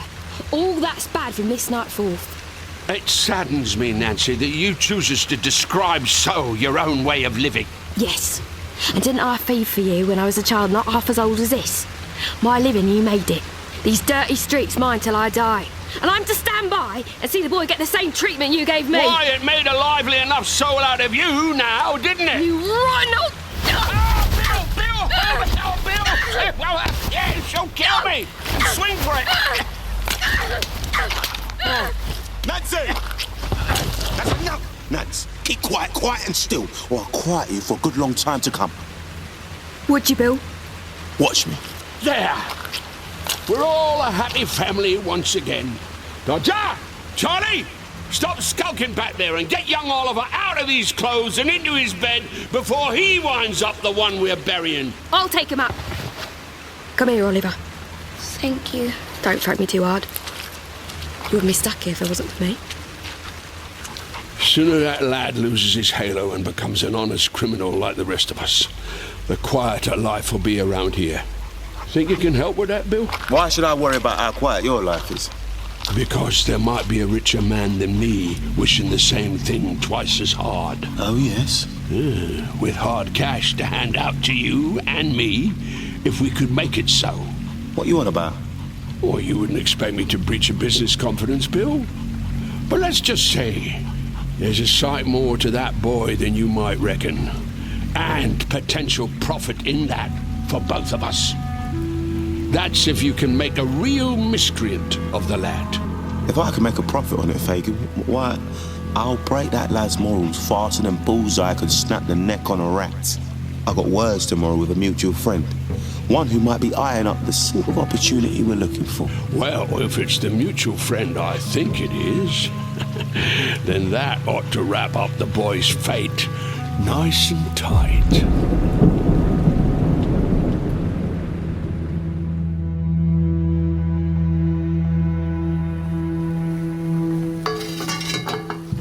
Awake at last, young Oliver? Awake? Yes. My, but you must have been weary after all your toing and froing. That's the way with a holiday sometimes. You comes home feeling more tired than when you went. This isn't my home. It's where you are, though, isn't it? And where you're staying, whether you cares for it or not. Now, some might say that's the very essence of what being home means. My home is with Mr. Brownlow. And where's that gentleman now? Look out the window. See if you sees him a-searching for you. I suspect you won't, my dear. For truth is, he probably thinks himself well shot of a boy what could run off with his money and property like that. Old Fagin, on the other hand, well, he never lets a good boy go. And who fries up a late breakfast like me, eh? I'm not hungry. Yes, you are. Yes, I am. Oh, yeah. Old Fagin knows how it feels to be a boy and frightened and hungry and fatherless, motherless, not knowing who your friends are. So it was when I was ages with you. This old head of mine runs red sometimes with the bad memories. And the child in me, my dear, oh, he learned his lesson in letters of that same red. And the lesson was, survive and do what needs doing to make that happen, including the sorts of surviving them with safer lives tells you shouldn't do. You want me to be a thief, like Dodger, like Charlie. A thief, my dear? What's the sum of life but thieving? That grand old fella we went and rescued you from with his pillared portico and £5 notes and fancy books? Where did all his finery come from? Thin air? Fine types like him, what do they do but thieve in their genteel way from them down below, what's slaving for them in the mill, the factory, the warehouse, the faraway plantation? Ain't that all thieving? The whole working of the world? Ain't the real difference between honest thieves and them who hide their thievery behind whitewash and starched shirt fronts? I've seen how them types push their advantage. That's not so. Not with Mr. Brownlow. I'd admire your innocence, young Oliver, if I hadn't seen for myself the danger of being so innocent in a world not innocent at all. You'll do well to start making your way through it, as old Fagin recommends, starting tonight. Tonight? You got a job of work on, my young friend. You're to go with Mr. Sykes. Mr. Sykes? What? To stop there? Oh, no, my dear. Would old Fagin, what cares for you so, be so cruel as to send you away for keeps? No, you shall come back when you've done what needs doing. And what would that be? Well, better Mr. Sykes spells it out. But take heed, Oliver. Bill's a rough man. Thinks nothing of blood when his own is up. Whatever happens, ask no questions. Think like old Fagin, my dear. Do what needs doing to get by. And why, one day you'll stand where I stand, and the world won't hardly be able to tell us apart. All I want, sir, is to be safe and cared for. Then think indeed like old Fagin, and stop whinging and get yourself some breakfast. Or I'll have it all and you can have a day shut in the dark, or no grub at all. Nancy will come for you tonight. Be ready.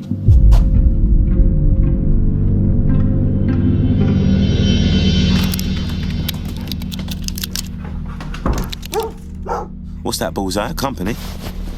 Don't you go taking a bite out of it, not just yet. It's got a job to do. Quiet, I said. Come in. Here he is, Bill. Came quiet. Like a lamb. Glad to hear it. Close that door, Nance. You're lucky to be here, young Oliver. Am I? You is. For I'm out to give you an education. Know what that is? A pistol? Good lad. And this is powder, see? And this, what makes all the difference is... Is it a bullet? Bang on target. Top of that, here's a bit of old hat for wadding. Now you put all that together and... There. Now it's loaded. Step over here, see it closer. Like, don't be frightened. Nancy? On you go. See, I ain't so bad. Not to them as plays along with me. Would that be you, young Oliver? I suppose. Good. Good. It's good to hear.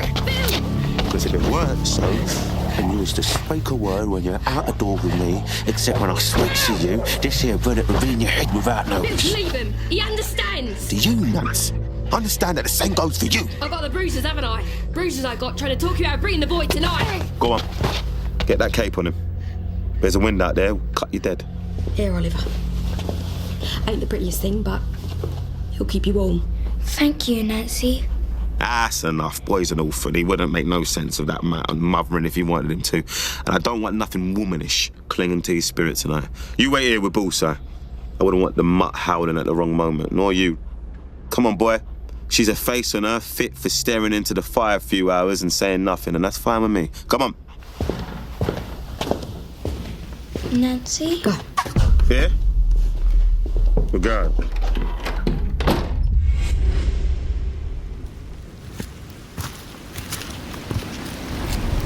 Keep up, lazy legs. We've got a ways to go. I need to get there well before dawn. Oh, here's a stroke of luck. Hello there. Heading home from market. Every beast sold and bleeding its heart out already. What, see your sign there, heading back Shepperton way? Won't get there if I don't make a start now. We'll take me and the boy for company. Well, jump up. Here, take my hand, Ned. Ned! You've been dragging that boy so long, he's forgot the sound of his own name. He's sulky, don't mind him. Up you go, Ned. Up you go. There we are, comfortable, Ned. Then shut up about it. It's all that soot in his lungs. What's that? Stop the boy talking. Wait till he gets him out in that country air. Go on.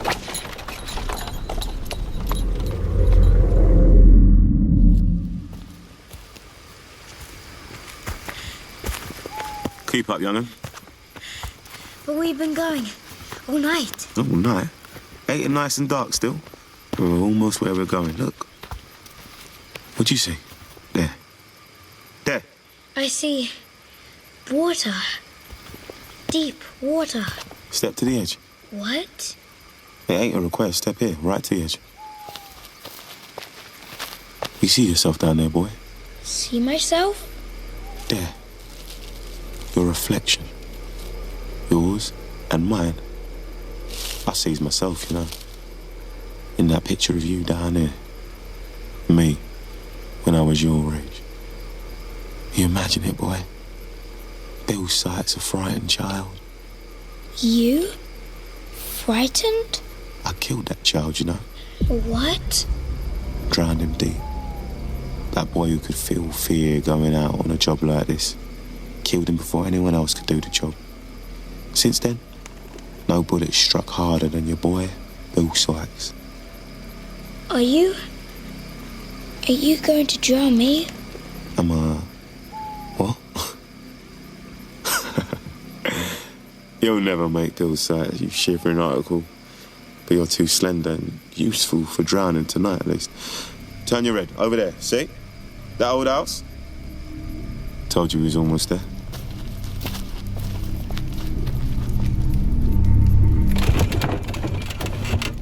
Toby? Toby? You in it? I'm in here. I sat here resting my boots before the fire, Bill. Join me. And it wouldn't be Toby Crackett sat there if he didn't look dressed for the bleeding humpball, shiny boots, orange kerchief, rings in your fingers and corkscrew curls in your hair. This trade calls for being inconspicuous, Toby, ain't you, heard? Oh, William, my dear old pal, I thinks of it as a heartful more than a trade. These ringed fingers of mine was made for more delicate operations than the rough stuff men like us might oft-times be associated with. Would one go to an opening in a gallery dressed like a dustman? I think not.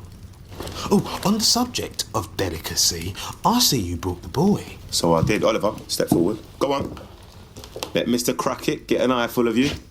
Oh. Oh, well, Bill, when I heard you was bringing one of Faggy's boys, I dreaded to think the thick-set oik you'd show up with. But this lad, why, he's just a shade of small and slender we're looking for. He'd fit through a keyhole. Your keyhole might be a squeeze, Tobe. But he'll do for what we got in mind.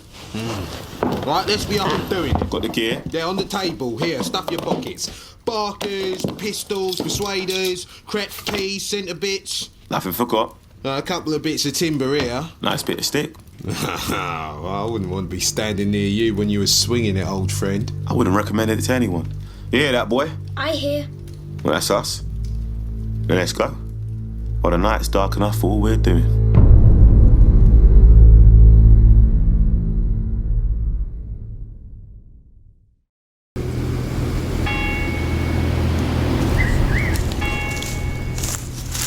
There we are. 3 o'clock. Fog creeping in, plenty of dark to go with it. Yeah, we'll do all right. Looks a fine house, Toby. Which window? Little one, over there, scullery. See? Just the size for a young friend here. And let's get across before the fog gets too thick to see the blessed window. Wait! Wait. What are we doing here? Shh. What are we doing? You, boy, you're doing what you're told, lest you want your brain strewing on this here grass. Hey, Bill. We shall win the young fellow's assistance more keenly with persuasion than menace. You see, young... Oliver? Yeah, whomever. That there is a house filled with many a family treasure. Yet to the connoisseur, such as myself or Mr. Sykes, it is possible to have over many of such fripperies. It makes for vulgarity. For the sake of the decorative lines of the interior, we thought it best to remove an item or two, redistributing it elsewhere. That way, the architecture is less obscured, and several other residences will share the benefit. You're talking about stealing. Ain't we just? Oh, no gentleman never had a finer profession. Now come with us.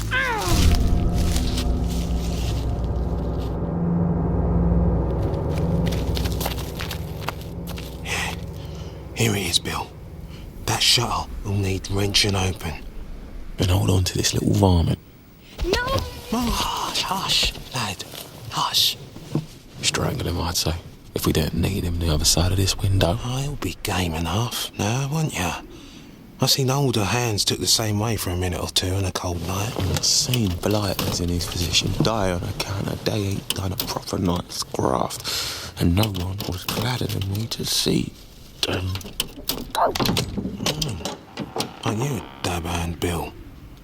It leads straight into the scullery, and so small, no one thought to shore it up like every other way in. Just snap the catch, and we're through. Or the boys, certainly. Well, just you watch, young Oliver, how I'll crack this open. And think how easy, likewise, I crack your scrawny neck. He's gone quieter now. I bet he has. Yeah. Now listen, I'm going to lift you through there. You'll take that lantern what Mr. Crackett's holding, then go softly up the stairs afore you, and along the little hall to the street door. And you unfasten it and let us in. I've been in there already, broad daylight. A maid from that scullery found my boots dashing and my curls becoming. There's a bolt at the top you won't be able to reach, but there's hall chairs nearby. Grab one of them, stand upon it, and you'll reach that bolt. He'll reach, or we'll pay for it. Up you go, young. Up and through.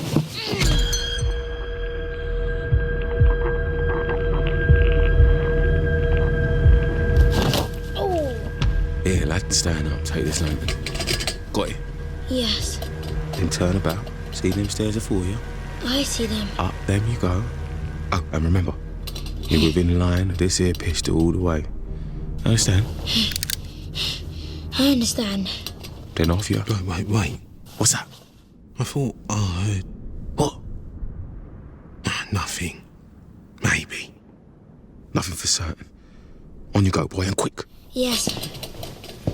Come on down there. Bill! Hellfire! Look out! Down here! Burglars! Help! Why, you little... Please! Somebody! You down there? Help me! I gotta go. Please! Well, you ain't the only one. This way, young Oliver, quick! There's one of them there, Mr. Giles! In the scullery! Run back here, you wimp. If you don't want to get shot. Help me! I Please! see the blinder. They got him! I'm off. Here, Oliver, quick. Give me your arm, I'll pull you up. Ow!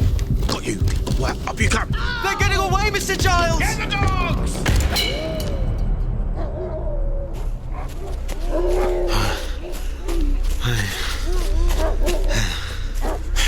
Don't you dare outrun me, Toby Crackett.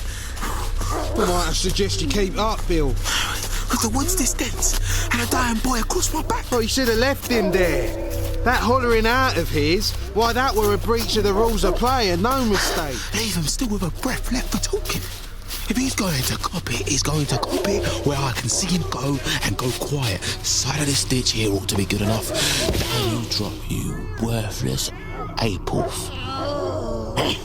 Bill, them dogs don't sound agreeable. Let's leave the child behind and show them our heels. Oh, I'll leave him behind, but only when I'm sure he won't squeak no longer. Oh, Bill, I came for an honest bit of cracking, not homicide. If you're squeamish, turn away.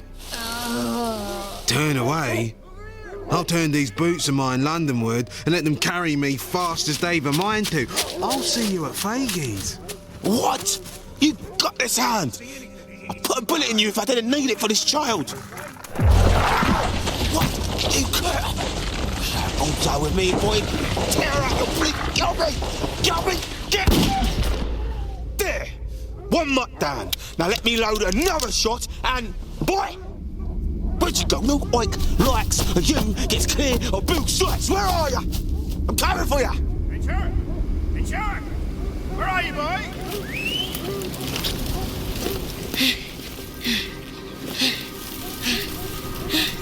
He's after me, Mother. He will find me. And will you be there, Mother? Waiting for me. When he...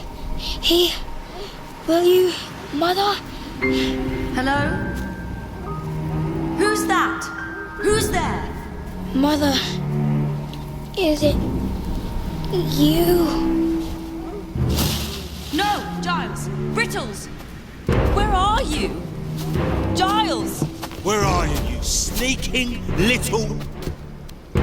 Who's there? Who? Are you? Miss Bailey? We... Over there, Mr. Giles! In them trees! Damn you all! That'll be one of them. After him, Neptune! Tear a lump out of him! Blighter's running, Mr. Giles! A hotter foot than the devil himself! You all right, Miss Bailey? I dread to think what he might have... Never mind that. Help me with the boy here. Boy? Why, I swear if that isn't one of them! What? Saw you take a shot at him myself, Mr. Giles. Them burgling types, Miss Bailey. They'll use a rough lad like that to get in. You better let him bleed to death out here in the dirt than to... No, he's only a child. Help me wrap this shawl around his wound, and then let's get him inside. Brittles, fetch Dr. Losburn. You heard, Miss Bailey. The doctor, quick!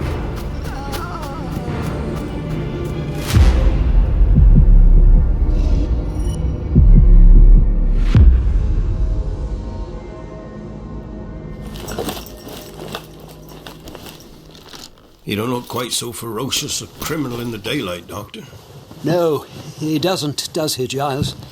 One might almost take him for a frail little boy with a great ugly wound and a lot of blood lost.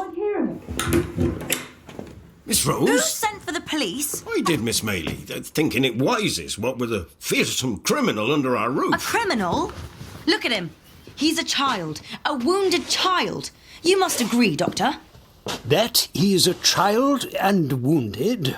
Well, I've just pulled a lead bullet out of his slight and tremulous form, so yes, I'd concede that much. I can't say how he came to be in the company of those brutes, but I know from one look at him that he was more their victim than our window was, or our silverware might have been. That may be so, but the extent of his guilt or innocence might be better judged by the proper authorities. Those thick-headed constables downstairs, you mean? They'll shove him in some prison and leave him there long enough to truly become corrupted. You know that as well as I do. As a doctor, I know many troubling facts about the human lot. And being a doctor, I am politic enough not to proclaim them with the enthusiasm of, forgive me, Rose, a 17-year-old girl. Oh, tosh! If you've any decency, you won't hand him over to those insensitive idiots any more swiftly than would I. Oh, Miss Maylie, you seem to think that everybody is disposed to be hard-hearted except yourself, but I am simply making the point that in matters like this, the constabulary possesses... Constables Blather and Duff are growing restive downstairs. The former is impatiently thumping his stick on the floor, and I can distinctly scent rum on the breath of his colleague. We can't allow them to drag this poor boy away when... Look, Aunt, he's half dead already. I'm aware of the boy's condition, Rose, and aware of the conditions through which he came to be in our house. Popped up in that scullery, my lady, like old Dick Turpin coming back from the dead. Quiet, Giles. My lady? But I once before took into my house a poor lost child. Others might have disdained as no fit company for a respectable gentlewoman, and never regretted the decision. I want to hear, Doctor, your judgment on the boy's condition. On balance, I would say a damp cell at Bow Street would do him little good. He's waking. He is still very weak. I would suggest letting him rest. You saved me. Saved you? Oh, I stumbled upon you at an opportune moment, perhaps. You saved me. Well, if I did, it doesn't make me any wiser about who you are. Who I am? What's your name? And please, what's your story?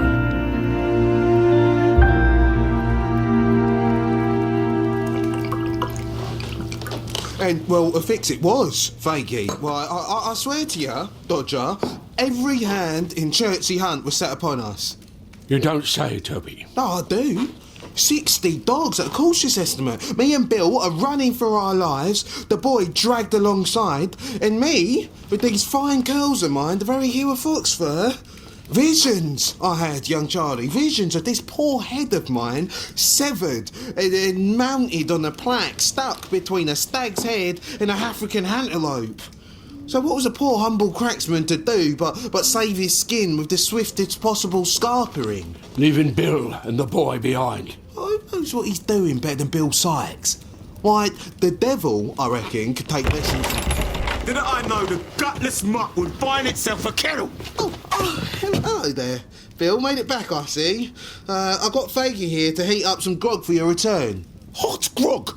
I got hot blood, Toby Crackett. Hot for getting hold of you and shooting you like I shot that dog back. No. Watch the jacket. Bill, no murdering in front of the boys. You'll give them ideas. Oh, Bill, please. I ran off ahead to make sure they hadn't caught us in a pincer movement. Pincer? I'll pinch you, you gutless. Bill. Where's the boy? Ah, Nancy. Glad you could join the fray. And yes, Bill, do tell. Where is Oliver? The boy.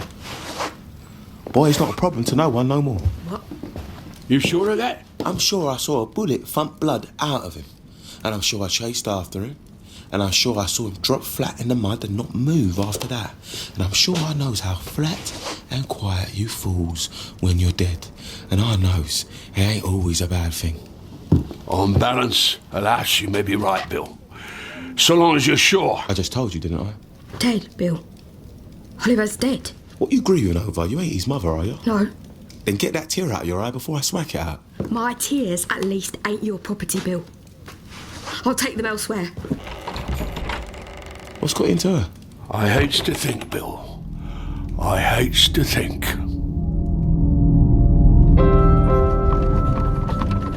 Well, Oliver, are these streets starting to look familiar? They are, yes.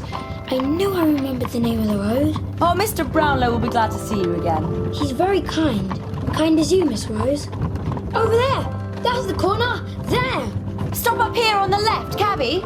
It's right there at the end. A great white house. Oh, there it is. Mr. Brownlow.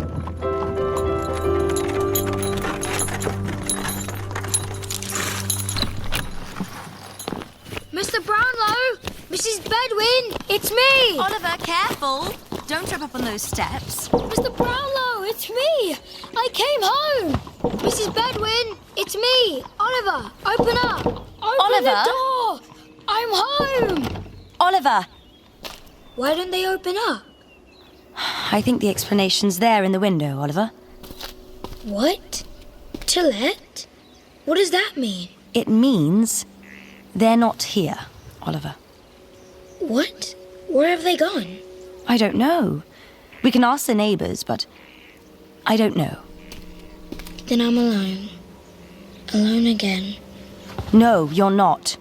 Oliver, look at me. You are not alone. Aren't I here? And don't I know what it's like to feel abandoned and unloved? Cast out into the world as if I deserve no proper place in it. You, Miss Rose? You think because I live in that grand house with my aunt, I was born to such fine living? Weren't you? I don't know what I was born to, Oliver. Any more than you do. My parents, their circumstances, are as much of a mystery to me as yours are to you. And sometimes I fear the worst. I understand. I'm frightened too. It's a fearful world, Oliver. We orphans have to stand up for one another. Let's get back to Chertsey and start packing you a trunk. Where am I going? You're going with myself and my aunt. We have a trip planned. A trip to the countryside. The wild, open countryside where toil and trouble can't crowd on you in quite the same way. Come, let's go home. My home, and now your home too.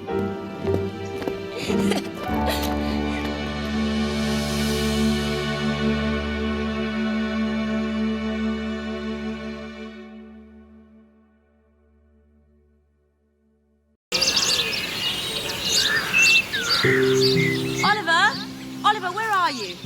Here I am, Rose. Oh, here again? I like it here. An old churchyard? It's peaceful. I like to pretend my mother's in one of these patches of grass, so I can sit here and think about who she was. She's in your heart, Oliver, whoever she was.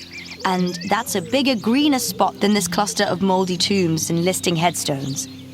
Come, you can carry her with you as we go back to the house for dinner. I love it around here. The hills, the woods. It's a long way from London, certainly. And it's done you a world of good. Who'd ever guess what you've been through, looking at you now? But when the sun finishes setting behind those hills, this place will have one disadvantage against the city. A lack of gas lamps to light our way. Come. A graveyard isn't the place to be when it gets dark. I suppose not. Not when the ghost comes out. Oh, Oliver. This spot is gloomy enough without inventing stories like that. I didn't invent it. There was a ghost. What? I saw him yesterday evening. Over there. And the day before, over there, by that broken angel. Just standing there, like a great thin shadow. Like he was looking over at me. And when I tried to take a closer look, he vanished. Well, with all the mortal threats you've survived, I suppose you've earned the right to imagine a few immortal ones. But let's be making our way back to the house, before Aunt gets too fretful. But I did see the ghost.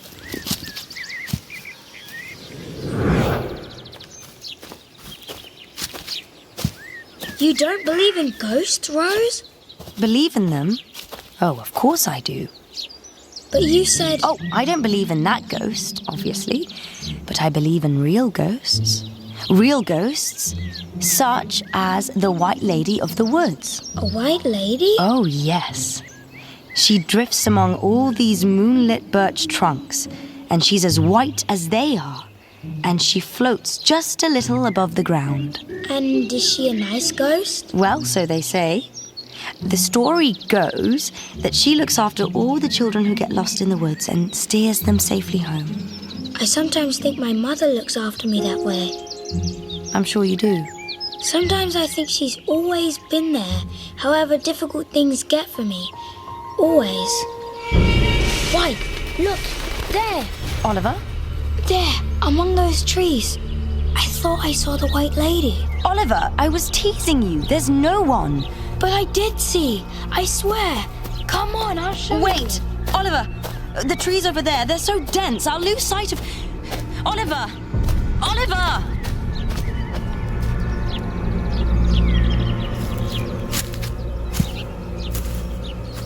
Hello? I saw you! White against the trees. You look like... so like my... mother? Are you there? I can't see you now. Was it you, Mother? Did you see me? See how safe I am now? How safe and warm, Mother? Are you there? Who's that? Who's there? Who? What? Oh, an owl. Oliver? Are you there? Where are you, Oliver? Rose? Over here, Rose! Devil rot you, brat! Turn on me, what? As if starting from a stone coffin? I'd put you in a coffin had I the nerve to raise this cane, and... out of my way! Wait! Wait! I've seen you before!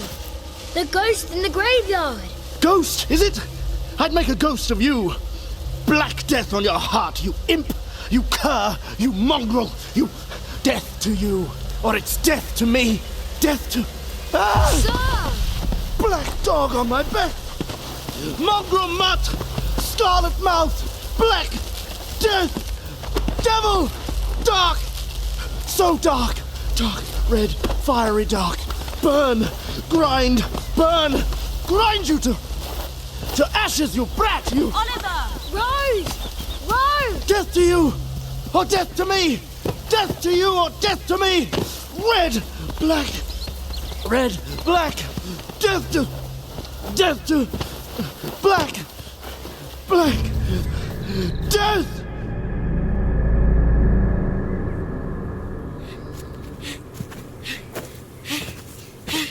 But it's true, Rose.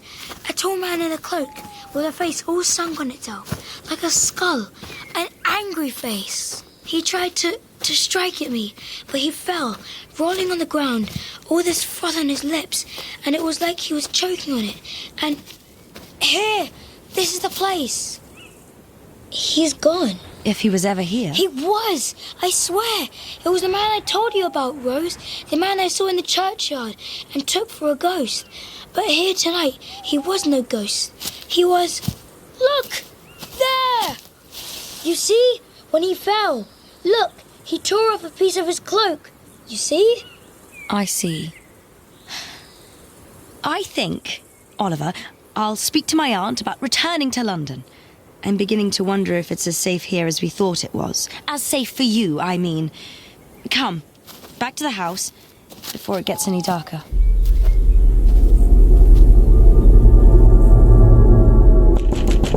I'm coming. If you're the peelers come to persecute poor Fagin, all you'll find is an old man, scarce a strip of slipper on his feet, and the floor cold beneath him. I've been after you old skinflint and spare me the antique bleeding tragedy. Nancy! Who else can tell you to shut up half as charming as me? As ever, young lady, you brighten my threshold. I'll spare us the fancy talk. I'm here on business. For Bill. Bill, eh? Still sore of spirit, is he? See this bruise on my cheek? I didn't get it walking into no wall. Oh, he's a proud man. Takes failure to heart. He takes to heart having no money to pour down his throat. Sent me over to get that blunt you owe him. Blunt, my dear? Me? Owe him? Don't try it on, Fagin. Half the blunt owing to half the criminals in London passes through your hands. Except it don't always make it out the other side. Whatever you owe him, you want it handing over. There is perhaps a shilling or two pending. I can send Dodger over with it in the morning. Bill don't trust Dodger. Bill don't trust no one but me. So hand it over and spare me another reminder of how much of an idiot I am for trusting any of you. You're no idiot, young Nancy. I'm sharp aware of that. That a threat, Fagin? A threat, Nancy? Oh, no. Merely a... Fagin. What in the bleeding? He's alive. Fagin, he's alive. Ah, excuse me, Nancy. A matter that needn't concern. You told me the boy was dead. Did I? Ah, this being a boy you won't have heard of, Nancy. But I knew better. Better, you see, than to take the word of base thieves and murderers. Inquired, I did, among a finer class of people, learned more of that family, where they had gone, and there he was, Fagin. A phantom sprung up to torment me once again. The child is alive. Restrain yourself a moment, my friend, and all will be resolved. In private. Nancy, if you wouldn't mind waiting outside, or better yet, coming back tomorrow, or better still, letting me send Dodger over with the blunt. Bill wants it tonight, and my bruised cheek wants a break. All right. Fagin do this, Fagin do that. Was ever a man so persecuted by those as sets themselves above him, and with so little sound basis? Here, Nancy, here. Take this, and go. Go! All right. A bit of blunt, straight out. Oh, that's all I was asking for. Good night, you gents. But Nancy. What? See you get swift back to Bill, mind, and no loitering. Loitering? Loitering, where you might go hearing what you ain't supposed to hear. What do you take me for? Smarter, my dear, than you sometimes make out. Who is this painted trump? Who is this what? Fagin. Who is this rarefied bit of skin and bone? Rolling bleeding marbles round his mouth to tell me I ain't worthy of being in the same room as him. Fagin, must I be subjected to this crudity? Oh, I'll subject you, you hoity-toity pig in a poke. Nancy! Beg pardon, gents. This here trollop's got better company to keep than you two chattering skeletons. Charmed as ever, my dear. Fagin, please. The boy must... Shh! Hush. Just a moment. Hush! Let me bend an ear to this door here. You don't trust this wench? I don't trust no one. It's what's kept me alive so long. Quiet out there. Quiet enough. I asked so little of you, Fagin. Merely that you see that boy ruined, destroyed. Morally, at the very least. And now, there he is, with that family, the Mayleys, and let me tell you, Fagin, if he remains in their company, it will be the end of me and of everything that's mine. You saw him? Did he see you? See me? Of course he did. Why do you think I come to you in this state? If he saw you, then that complicates things. Because, my dear Mr. Monks, in the boy's eyes, you do not exist. Or have not done so thus far. Well, here's a further complication. If the boy gave me a fright, I seem to have given the Mayleys a turn likewise. For they've left that place in the countryside. They've returned home? They're returning home. But I hear they've stopped off in London, in a hotel by Hyde Park. You have the name of this hotel? Yes. Yes, Wait. it's the... Wait! Nancy! She's gone. Good. All right, go on.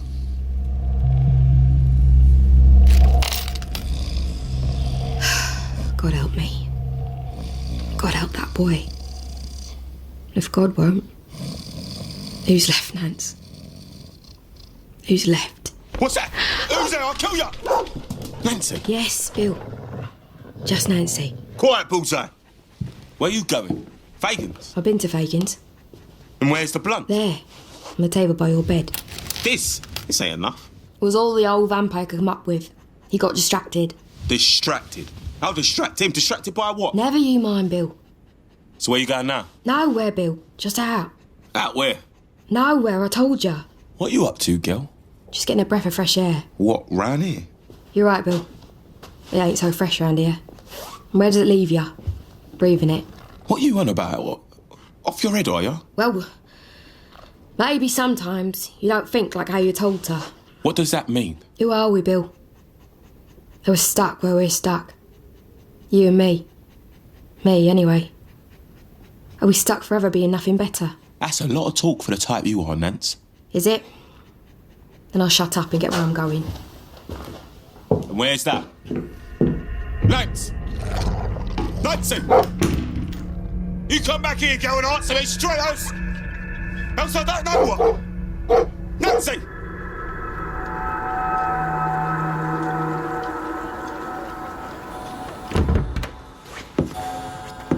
Oh, Lord. Let this be the place. Yes, young lady? Hello. You the... what's it? Porter here? Can you help me? I'm looking for...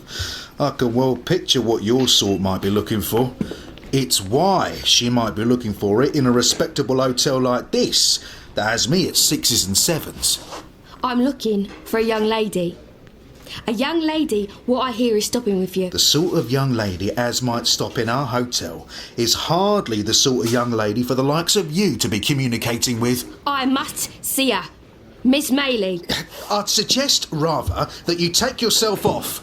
Go on, before I have to manhandle you out the door myself. Try handling me, mate, and I'll leave you with a scar or two to remember me by. Now listen, you.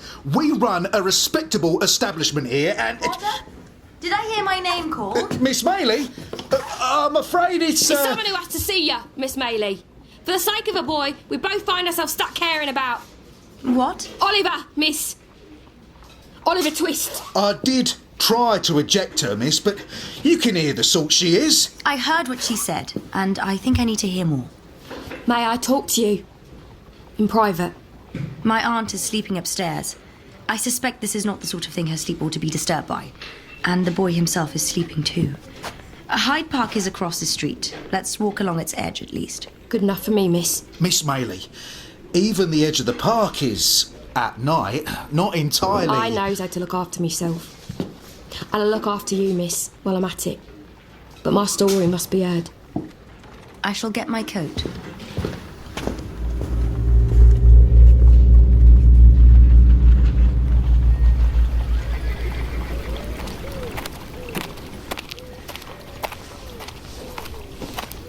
I'm not sure we ought to wander any further off the path. I want to make sure we ain't seen. If we are, might as well be on the bottom of the bleeding serpentine. You scarcely put me at my ease, let me confess. And I'm sorry for that. But if I didn't tell you what needs telling, you and the boy might wind up sorrier still. Then tell me. Now, please. Why have you sought me out? And what does it have to do with Oliver? He's told you, I suppose. All them things what has happened to him since he first got to London. He's told me all he knows about, yes. Then you'll know about him being caught on the street. After he set out from that old fella's house in Pentonville. From Mr. Brownlow's, yes. Well, miss, here's the truth. I'm the one that went and snatched him that day. You? That's right, Miss Maylie. Here she stands, that infamous creature. I suppose you might want to call for a policeman before I say any more. No, not just yet. Like so you would usually cross the street to avoid the likes of me. Well, here I stand, and take a step closer indeed, to hear more. That's good of you. But then I'll bet you had friends and parents to care for you from the moment you was born. Never I'll wager had to suffer the cold, nor hunger, riot, nor drunkenness, and worse still, much worse. Straight from the cradle. That cradle being the alley and the gutter. My place in the world has not been quite so sheltered or secure as you might think. But that's a story for another night. Go on with yours, please. Do you know a man named Monks? Monks? No. He knows you. For it was hearing him talk of you that led me here. I've never heard of him. Well, I did, I confess. A bit of eavesdropping tonight. On a conversation between Monks and another man, a man called... I might as well say it. A man called Fagin. Oliver's told me of Fagin. Well, sounds of things. There's a bargain between them two. A bargain to try and make sure young Oliver comes to no good end, that he's corrupted to a thief, if not killed outright. But why should they want that? It's to do with money. What else would it be to do with? This Monks fella was making out like he tracked you down to some place in the countryside. The ghost? What? I think I know who you're talking about. I didn't see him, but Oliver did. He said he'd kill the child himself if he thought he could manage it, without bringing his own neck into danger. But seeing as he was too genteel to risk that, he said he'd be upon the watch to meet the boy at every turn in his life, and that's because he fears the boy, by right of birth. Might have the power to harm him and impoverish him. Right of birth? You heard. On account he said Oliver was his brother. His brother? You must come with me. We must both summon a policeman, at the very least. No, but the police. They'd mean as much trouble as them whose backs I'm going behind here. Can't you see the woman I'm stuck with being? Right to the cold end of the road, I'm sure. And I'm the kind of woman who can't stand here having heard what I've heard and not want to help you. Well, maybe if there was more like you, there'll be fewer like me. But the odds fall the way they fall. Which means I've got to go. Back to the one likeliest of all to kill me. What? No, you can't. And if I don't? If I speak to your blessed policeman? If I tell all I know? Then the fella I'm closest to is dead. And me the one strung the noose round his neck. And though he's treated me hell of a hard sometimes, you're stuck with loving someone or another. Sooner or later. And I'm stuck with him too hard to kill him. Not like that. For a lady like you wouldn't know how the law looks to the likes of me. And there's kind of gangs you could be on the wrong side of. I'm going. Wait! Wait!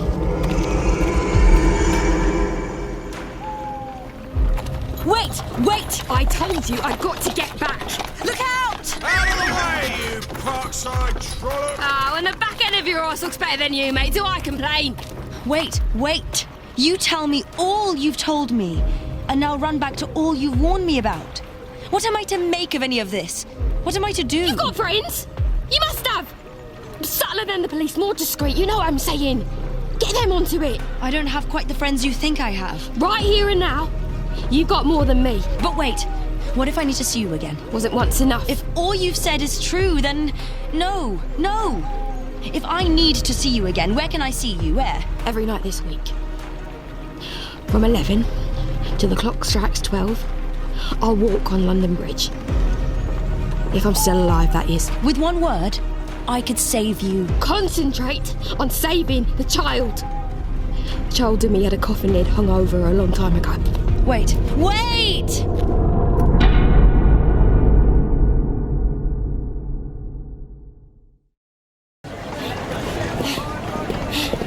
But I don't understand, Rose.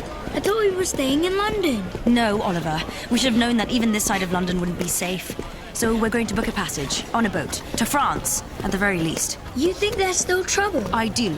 And I need you to keep your eyes open for it. What kind of? Those people you told me about. Sykes, Fagin, the Artful Dodger. They could be in this crowd, following us. And I need you to keep an eye open for them. Do you understand? I understand. For they mean you harm. I thought they were my friends at first. Dodger and Fagin anyway. That day, Dodger and Charlie led me out into the street. Told me to look this way and that. I didn't know what I was supposed to be looking for. Until... Oliver? Over there, stepping out of that carriage. Going through that arch. It's him. It can't be. Yes! Yes, it is. I know it. Who? Who, Oliver? Street's so busy, I can't... Who is it? Oliver? Fagin? Sykes? Toby Crackett? We have to get over there. We have to stop him. No! Oliver! Don't let go of my hand! Oh, Oliver, come back! I have to show him. Stop! Stop! Oliver!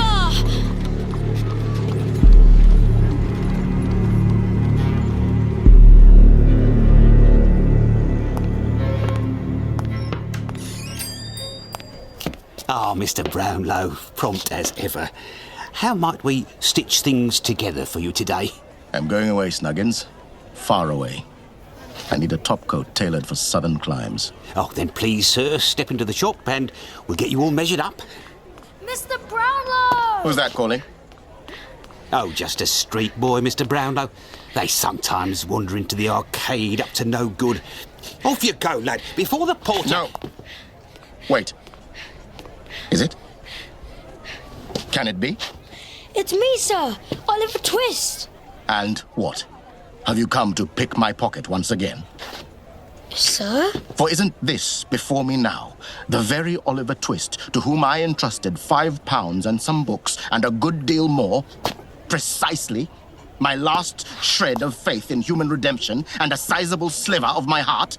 Don't say that, sir. The same Oliver Twist who took that £5 and those volumes and disappeared into the company of the common thieves from whom I thought to have saved him? No, sir. Oliver Twist, whose betrayal cast me from my own home. So sorely did his better image cling to every corner where I had seen him and known him and begun to love him. Please, sir, I can explain. The boy whose flight made a cynical wanderer of me. House to house, friends still more cynical, telling me how nonsensically I had trusted, until I opted to dress and ticket myself for another land entirely, the better to stare at blank wilderness and see no feigned innocence there whatsoever. It's not so, sir. I was caught. I was kidnapped. Those thieves, sir. They stole me, as sure as they stole your money. And can I trust such words? When thieves can shift their words deceptively as their delving hands. It's true, sir. Every word. And this lady saved me. What lady? Step closer, if you please. I will. The better to let you see the open face with which I speak the simple truth. The boy is innocent. What? No. Don't say that. Mr. Brownlow? For if it should be true, then what a distrustful fool this old fellow has... Oliver, dear Lord. Sir! Oh, Mr. Brownlow. Snuggins, I'm a little unsteady, and this marble floor a touch slippery. Chirrip, fetch a chair for Mr. Brownlow. I'm all right, Snuggins. A moment's dizziness, a little cold sweat in my eyes. Here's a handkerchief, sir. A handkerchief? I lost a handkerchief once and gained so much in return for a moment. The child others thought a criminal that I could see was innocent as the blue sky above our heads.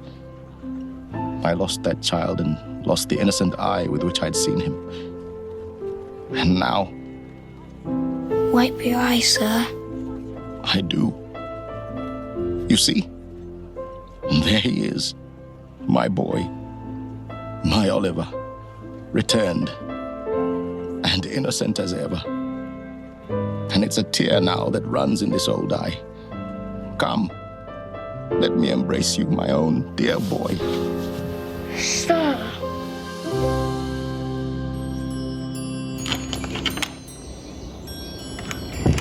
Mrs. Bedwin! Mrs. Bedwin! Hello, you, sir. I'm just wrestling with a lattice cake. Oh, never mind the cake. Come here at once. 2 minutes, Mr. Brownlow. The pastry's got a mind of its own. Mrs. Bedwin! Who's that?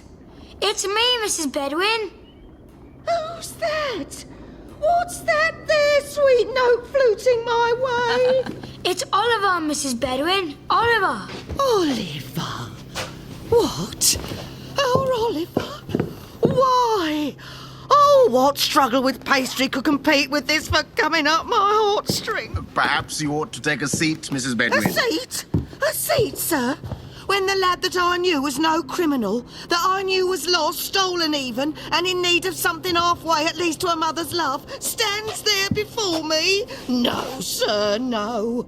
Your worst suspicions, I told you so, are unfounded. And neither you nor a dizzy spell will keep me from clutching him. Oliver! Ooh, I could eat you up like a sugared plum. Oh. That would hardly be fit reward for all the boy's been through. Take him to the kitchen and make him the recipient, rather, of every titbit, sugared or otherwise, within easy reach. Oh, yes, of course, sir. Come, Oliver. You'll contend better with that cake than I could. This way. Heap his plate, Mrs. Bedwin. We have been feeding him in your absence, Mr. Brownlow. Oh, yes, Miss Maylie. And well fed he looks. It's myself who has failed the child. The important thing is to ensure Oliver's safety, rather than torment ourselves over what he's been through already. This man you mentioned, Monks, must be found, and made to speak of all he knows. The young woman you talked of must be made to help us in that. It's myself she talked to. Myself she trusted. If she's to be met again, then it's myself who must be there at the meeting. London Bridge is not the safest spot for a young lady at midnight. Until Oliver is safe, I'm prepared to take whatever risks are necessary. Let me at least hide in the shadows. There will be shadows, Mr. Brownlow. Shadows upon shadows. And we must delay not in making our way through them. Tonight. We must meet her tonight. Well? Ah, Bill, you have a drink? I have a drink. Seeing as how if you was ever to go so against your nature as to buy a round, I'd wonder what poison you'd drop in it. Ah, there's a pleasure of two old friends meeting of an eve in the public house. The teasing banter. But Bill, my dear, I asked you here because there's business needs doing. Sit down, please. Take your withered claw off my arm, Fagin. Reminds you of being nabbed, does it? Nabbed by the devil. Yeah, well, we all got devils in us, Bill. If the money's right. I got need of the devil in you, Bill. And I'll pay his fare. It's to do with the boy, Bill. That devil in you didn't see straight last time. The boy is alive. What? Twist? Oliver, yes. An acquaintance to whom I alluded some while ago took a closer look, found the boy alive and in the company of the very family you sought to rob that night. And this acquaintance, well-funded, will pay over the odds to see that state of matters come to a sudden end. But, Bill, we've already disappointed him over making the boy a simple criminal. This time, to satisfy, the lad's fate might have to be more definitely settled. Settled? With no chance of him popping up afterwards, safe and well, as seems to be this particular boy's habit. Who is this acquaintance? His name is Monks. Mr. Monks, him being a gentleman, and I think I can arrange an introductory meeting between the two of you here, in this discreet corner, tomorrow night. Shall we say 9? To settle terms, you understand? Commission and payment and so forth. Here's such money as I smell on you, Fagin, and the job is as good as... Wait. Hush. What? Behind the partition there. Who's that? Step out, where we can see you. How you doing there, gents? That you on a gin, Nance? Them don't look steady legs. Oh, what else am I going to do to cheer myself up? What was you doing back there, my dear? Doing? Trying to find the way out. That gin there made me feel so good. I've got to get some fresh air before it all comes up the other way. Wait. You wasn't listening, was you? Listening? Listening to what? To what you oughtn't to be listening to. Why, what's that? I didn't hear nothing but this drink bubbling inside my head. What you getting at, Fagin? Getting at, Bill? Why, nothing. If nothing's amiss. You ain't up to nothing, are you, Nance? I told ya! I'm getting out in the fresh air before the tavern turns upside down around me.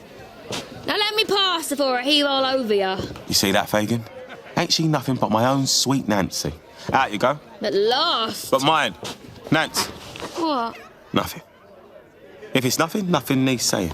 If otherwise, well, I'd hate to think. And I'd hate to think what you're on about. I'll see you out, Nance. Where you going? Look at the girl. Swaying so. She'll fall in the passage and be no good for nothing. I'll see her out. Well, come back quick. For we got business and beer to see settled.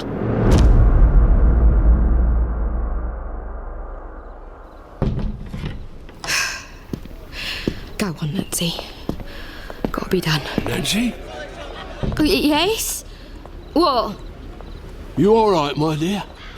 I told ya, I'm just a little... You looked a touch steadier on your feet for a moment there. I thought maybe the fresh air had done its work already. What would you know about fresh air? You that shut away your own life, and so many others among cobwebs and dust and stolen goods. It's a living. Is it? Have a thought to your own living, Nance. What does that mean? It means don't go doing nothing you hadn't thought through proper. That threat, Fagin. A threat? From me? Is this old man the sort to threaten you? Your dangers, my dear, lie elsewhere. What dangers? Where? You know where. Bill and that temper of his. Catches light, we both know, faster than the fiercest spirit they serves in the three cripples there. I know, Bill. I know him likewise. Been on the wrong end of that temper often as you. One day that temper's gonna get out of hand. And when it does... So what are you saying? I'm saying stay on the right side of it. At least until such time as neither you nor I has to worry about such a thing. I must be drunk. But you're making less and less sense. Men like that, the fire they got in them always burns their own hides the hottest, sooner or later. Then what's left but ash on the wind? Huh? He's a fine fellow, Bill, don't get me wrong. But he's the hound of a day. Old Fagin here, he invests for a longer future. Which means if you want a future yourself, remember, I'm your friend. Remember it tonight in particular. And then some other night, not so distant. I might return the favour. Set you and me both free of getting pushed around. There's no limit to you, is there, Fagin? No limit anyone's found, my dear. So walk careful on your way home. I'll walk where I'm walking and keep my steps clear of your shadow. Good night. You don't know how deep that shadow is, you idiot girl. Dodger! Charlie! I know you're pitching coins in that alley back there. Get out here. What's the racket, Fagin? I'm halfway through emptying Charlie's pockets here. I'm just getting my pitch straight, Dodger. Just you watch. Well, enough of games, boys. I got some grown man's work for both of you. Does it pay? Of course it pays. It keeps our necks out of a noose. How much more reward do you want than that? What's the job? Nothing fancy. I just want you both to dodge a woman. What woman? Old, young? Why? There she goes, along the alleyway there. That ain't no woman. It's Nancy. Follow her, Charlie. Quick, quick, and discreet. Tell me where she goes, who she sees, and if you can, what she says. Pounding it for you, each. But Nancy? She's one of us. Is she, Dodger? Or has she found some new friends? Friends which don't mean us well. But Fagin, Nancy... Bill Sykes will want to know even more than me. Now, you want to be on the right side of Bill now, don't you? Just you watch, Fagin. I'll be Bill Sykes one day, and then where will you be? Come on, Charlie. If she ain't doing nothing wrong, she ain't got nothing to be afeard of. Come on! I'm coming. Good lads. My lads. Mine. For life.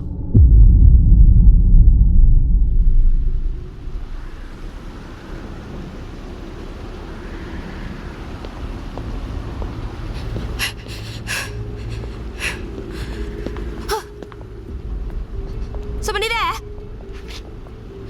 Hello? Someone back there? Fagin, that you? Fagin?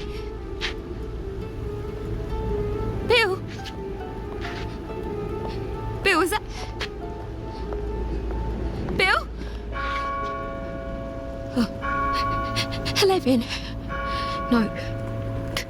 No. Wait. Wait, what's that? No. No. No!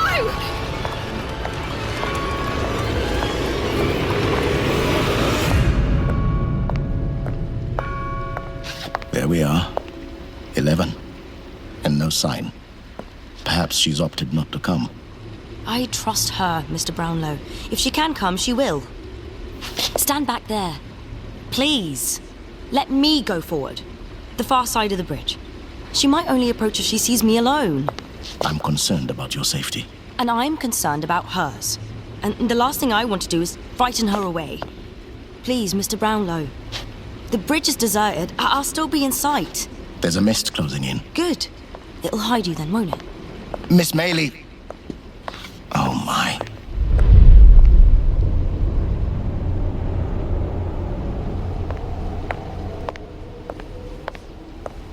Hello?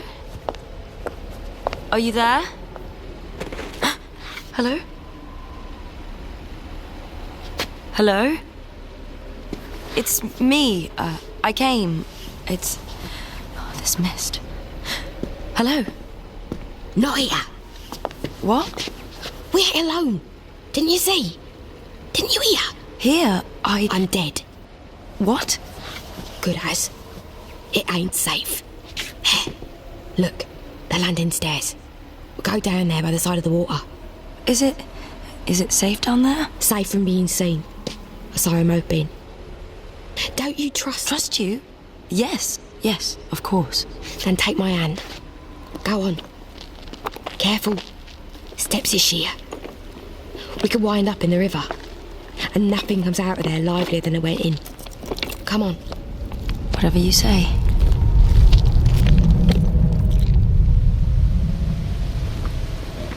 Watch yourself. It's narrow. So I see. Is coming down here strictly necessary? It is. For I have such fear and dread in me tonight that I can hardly stand. Just back there, a hearse came by.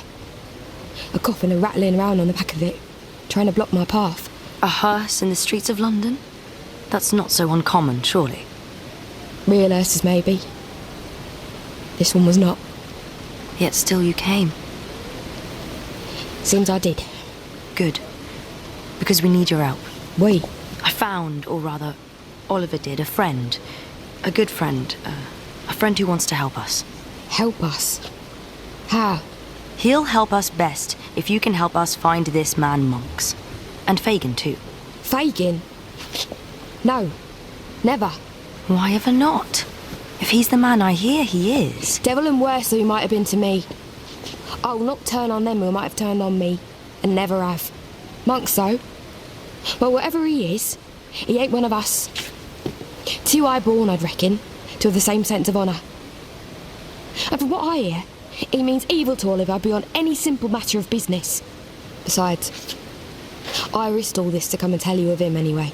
To tell me what? There's a tavern. The Three Cripples, up Whitechapel way. 9 tomorrow night, he'll be there. Tall he is, cloaked, eyes sunk deep in his head so his skull will give you a brighter look. Can't be more than 8 and 20, but withered, haggard, prone to fits. Never mind others he might see there.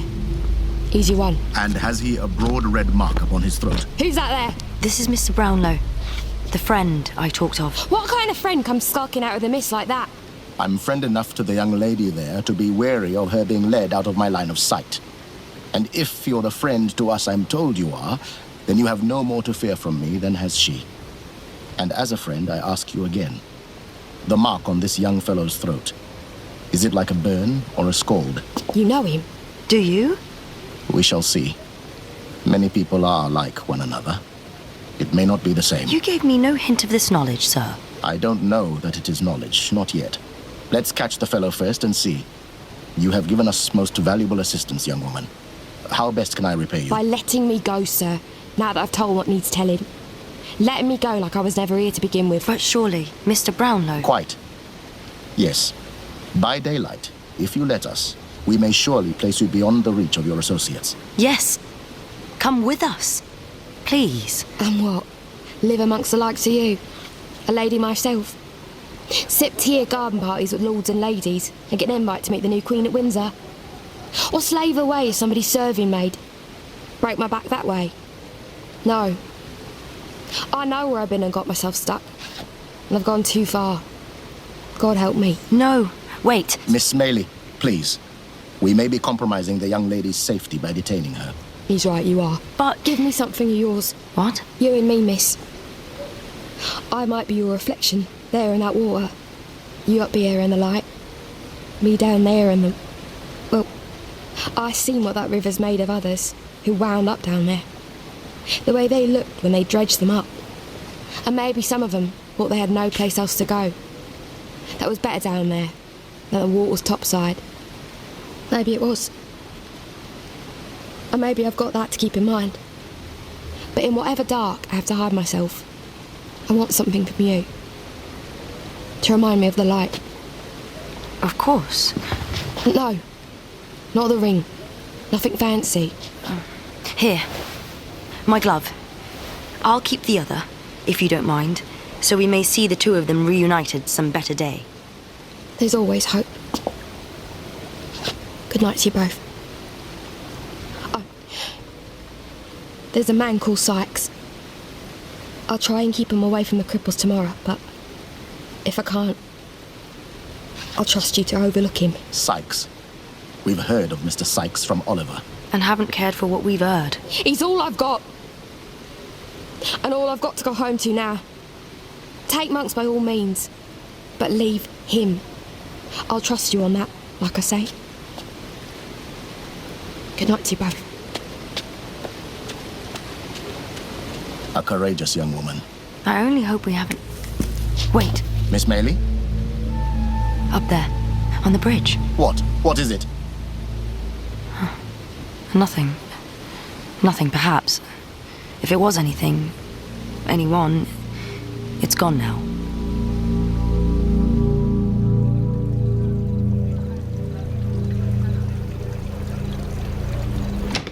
I'm gone. Had enough of a miserable whale for one night. I'd get drunk with a licking the filth out of the gutters. Which way's home, man? Where'd it go? Before you go home, Bill. What's that? You ought to know what you're going home to. Who's that skulking in them shadows, eh? The devil himself or just old Fagin? It's the best friend you've got right now, Bill. Well, I ain't got no friends, Least. They're all you. Friend I am, Bill. For I've got that to tell you which you won't want to hear. What's that mean, huh? Talk sharp or Nance will think I'm lost. Nancy? Alas, is the problem. What are you on about? Speak! Or if you don't, it will be for want of breath. Out with it, you thundering old cur! Bill, please! It ain't just me with a story to tell. Is it, boys? Boys? What? He's right, Mr. Sykes. Dodger? And Charlie Bates, too! Isn't that so, Charlie? Charlie? Yes. What's this all about? It's making me feel hell of a sober, hell of a fast. Speak up! I'll speak up, Bill. Suppose Charlie here was to pitch, to blow on us all to certain respectable strangers in the street. Huh? What then, Bill? What then? What then? Well, why, I'd grind his skull to dust under the heel of my boot. And what if I pitch, Bill? What then? You? Oh, Fagin, I should smash your old bones as if the loaded wagon had gone over you. And if it was Dodger here, or... Whoever it was, I'd grind them the same. It wasn't us, Bill. It was... Yes? Yes? Who? It was Nancy. Nancy. What? Don't hurt her. Don't. Quiet! Tell him like you told me, Dodger. We followed her to London Bridge. And? Two of them she met there. Tell you what to. A gentleman and a lady. What asked her to give up all her pals and monks first. Monks? Described him. Told where he could be caught, which is right here. Tomorrow night. This very pub. Where we could be snatched while they're at it. Collared and jailed and hung for a finish. Told it all, she did. Without a breath of threat from those she met. Is that not so, boys? Is that not so? I didn't hear no threat. Nancy. She were the death of us all, Bill. Death? Unless... Out of my way, I'm going home. Don't hurt her. I'll hurt you, Charlie Bates. If you don't get out of my way, hurt you so bad it'd be like you were never born. But Bill! Hellfire, let me go. You won't be too violent, Bill. Violent? I mean, not too violent for safety. Be crafty, Bill. Like me. Crafty and not too bold. I'll be the man I am. Who else did you think you were sobering up? I'm so sober now it hurts. Out of my way, all of you. I did the right thing, didn't I, Bill? The right thing by you, I mean. Eavesdropping piece of filth, Dodger. I ought to kill you first for light relief. Out my way. Don't. Please. Don't.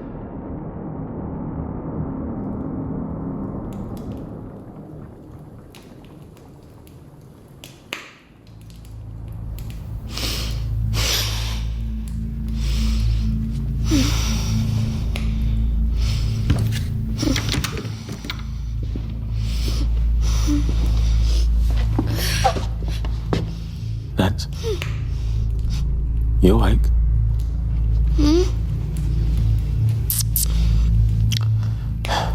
Nancy? What? You ain't been talking in your sleep, have you? What? It's bad enough to talk so when you're up and about. But to tell this stillness here, the man I am... Well, listen. What's more innocent than the stillness this hour of the morning? Why would you go putting a stain on something stainless as that? Wake up! Bill! Get up. I swear. Before I... Bullseye! You couldn't work the dog, Bill. And he was sleeping so sweet. You never have guessed the rough life he's had. Lie down, you. What? Me and the dog? The dog. I got something else in mind for you. Bullseye! Lie down! I light a candle. No! Bill! There's enough light for what I've got to do. Must be almost dawn. That red. What? That red light through the curtains. Red. Yes. Bill. Bill! Why do you look like that at me?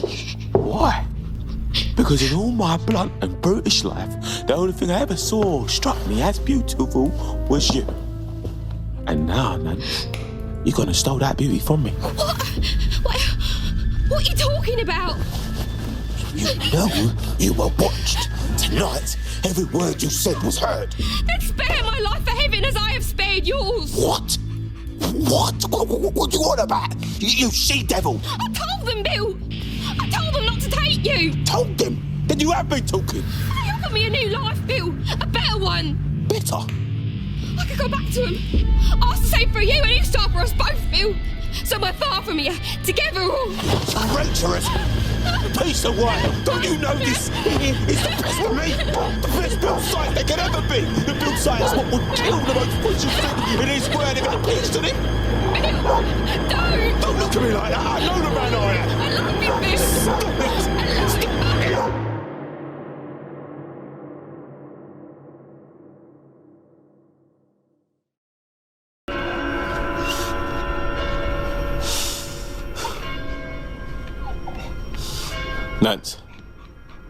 Nancy.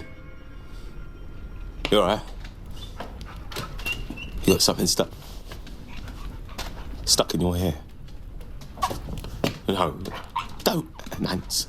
Don't look at me like that. Don't. Them eyes, Nance. Get them off me. What you whining about, mutt? Whose bloody dog are you? Hers or mine? Stay back there. Bullseye? Bullseye! You're trailing blood across the floor. I told you not to put your paws in it. Bullseye! I didn't think there'd be that much blood. I hit her so gentle. Look at this. Club. All this hair sticking to it. Burn it all away. Evidence, says the beat. What evidence there? Your hair nuts. Your beautiful red hair. Up the chimney it goes. Got to get out. Get away. Far away. Far. Stop looking at me, Nance. Yes. Far away. You too, Bullseye. I ain't leaving you here to raise a stir. Don't sniffle at me like that. We're going, Bullseye. What's that you caught in your teeth? What's that? What is it? Let me see. Give it. A glove. A lace glove. Hers, was it? Nancy's? Never saw the like of it before. Well, something. Well, not now. Not with all this staining on it. Leave it, Bullseye. Just a scrap of nothing, like all the rest of it. Let's go!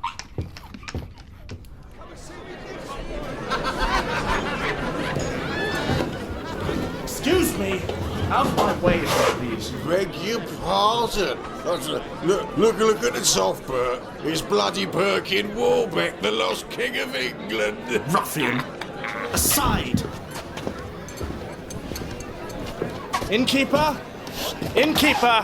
That would be me, unless it's trouble you're wanting. In which case, find another pub to go glowering in. I'm looking for a man named Fagin. Are you now? I said so, didn't I? Is he here? You don't look like Fagin's usual sort of company. That is, if there's any such person here to be met. I had an appointment to meet him at 9 in that booth over there. And now it's 5 past and there's still no sign. Then it looks like he's gone and let you down, doesn't it? What? The rogue. Well, there was another man I was supposed to meet. Is he here? His name, I believe, is Sykes? You'd better be on your way, sir. What? What, have you heard of him? Sykes? Bill Sykes? I'd take the sound of that name with you, sir, for shouting it about ain't conducive to no one's better health. Not right now. What? What are you on about, man? I'm on about how that name rhymes with murder, just at the moment. Murder? Yeah, they found her this afternoon. Nancy. Popular round here, Nancy was. Peelers are on it. Scouts are out. Hunting Sykes like a dog. A dog with £100 on his head. Which is why I'm telling you to your face, I never heard the name. And if you've the same kind of sense, you'll have the same short memory and get out of here before anyone remembers you saying that name a minute ago. Yes. Yes. This wouldn't frankly have been my choice of hostelry to begin with. Good night. Just a moment. Beg your pardon? You are indeed leaving, young fellow, but you're leaving with us. With who? Come, Mr. Monks. You ought to recognize me, even in as dim and shadowy a spot as this. Mr. Brownlow. of fond memory. My memories of you, Mr. Monks, are souring by the instant. I'd like to settle matters with you before the stink becomes all too noxious. You're coming with myself and my friends here. I think not. Get after him! Quickly! Oh, there you go. Let bloody toffs in, you're cleaning up for days afterwards.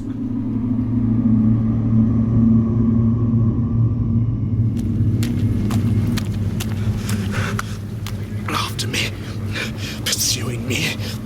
Unfair, unjust. Brownlow, Fagin, traitors all. Which way? Where? No, coming after me. Why? I'm innocent. Innocent! Only wanted to break that brat's neck! You see, Mr. Monks?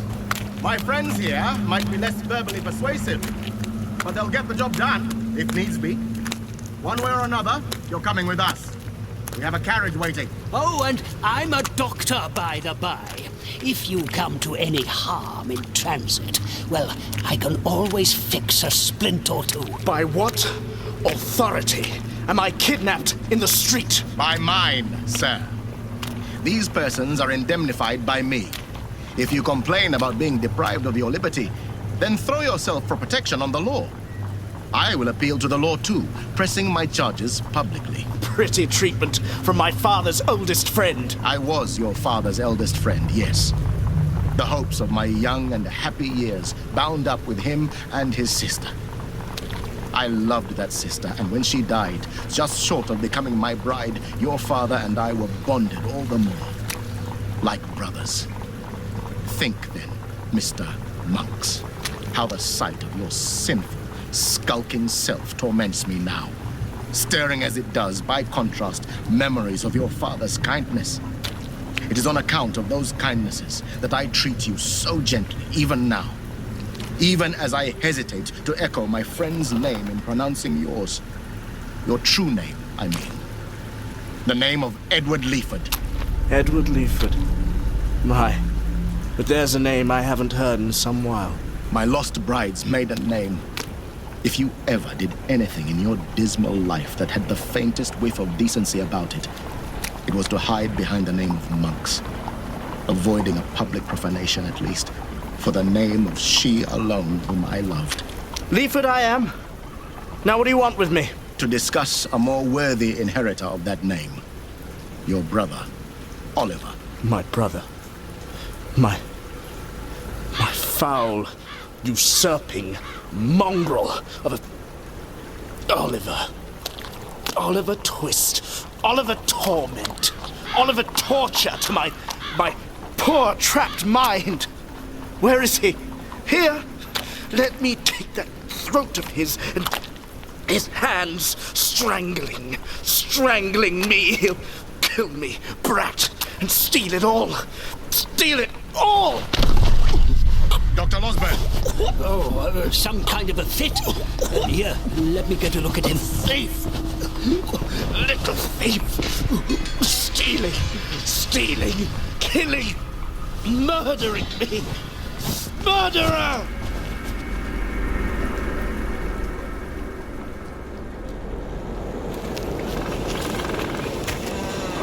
Bullseye, keep up. Well, I know you're weary, but we had to get out of London now, didn't we? But back there, I'll bet you, Bullseye, they found her. Her there with that stare on her, them eyes, that... What's that, Bullseye? There. You see? In them trees. Them. What is it? Glints. All them branches, moon cut them through, gleaming. Off them thorns. What's that, Bullseye? What's that? Bullseye? Hear it?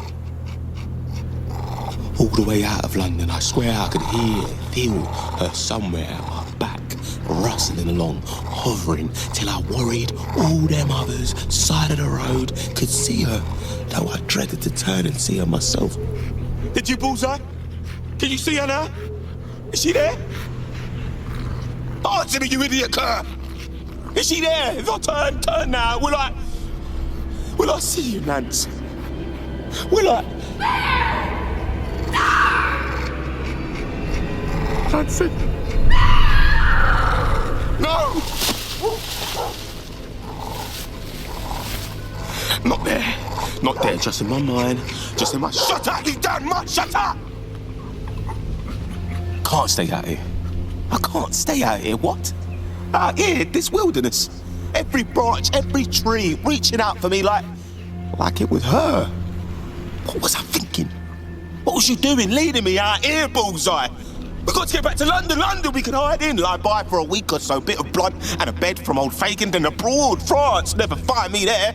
Not the law, nor her. Come on, Bullseye. Back to London, quick. Quiet, you cur, quiet.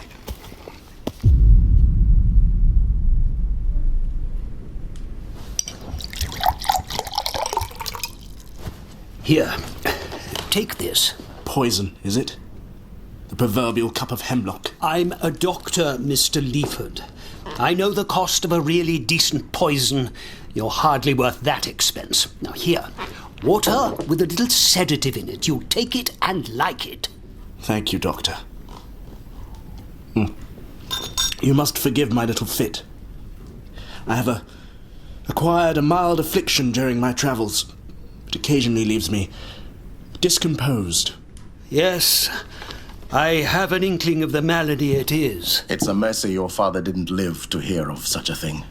My father, Mr. Brownlow. Oh, yes. Yes, the fellow who abandoned my poor mamma to consort with the mother of that illegitimate imp. Please, Mr. Leaford, don't overwhelm your sedative. I was there, young man. I saw, and from close quarters, the state of mutual hatred between your mother and father. A discontent so violent that they had to draw apart, and far apart, lest they be the death of one another. Your father, after many lonely years, found a fairer love. A love that grew to passion, even against the impossibility of your mother's agreeing a divorce. My own wretched sense of propriety prevented me, I confess, from giving that love my approval. Isolated, your poor father grew sick and close to death, begging my help, in the little time left him, to change an old will which would otherwise have left all his wealth to yourself and your mother.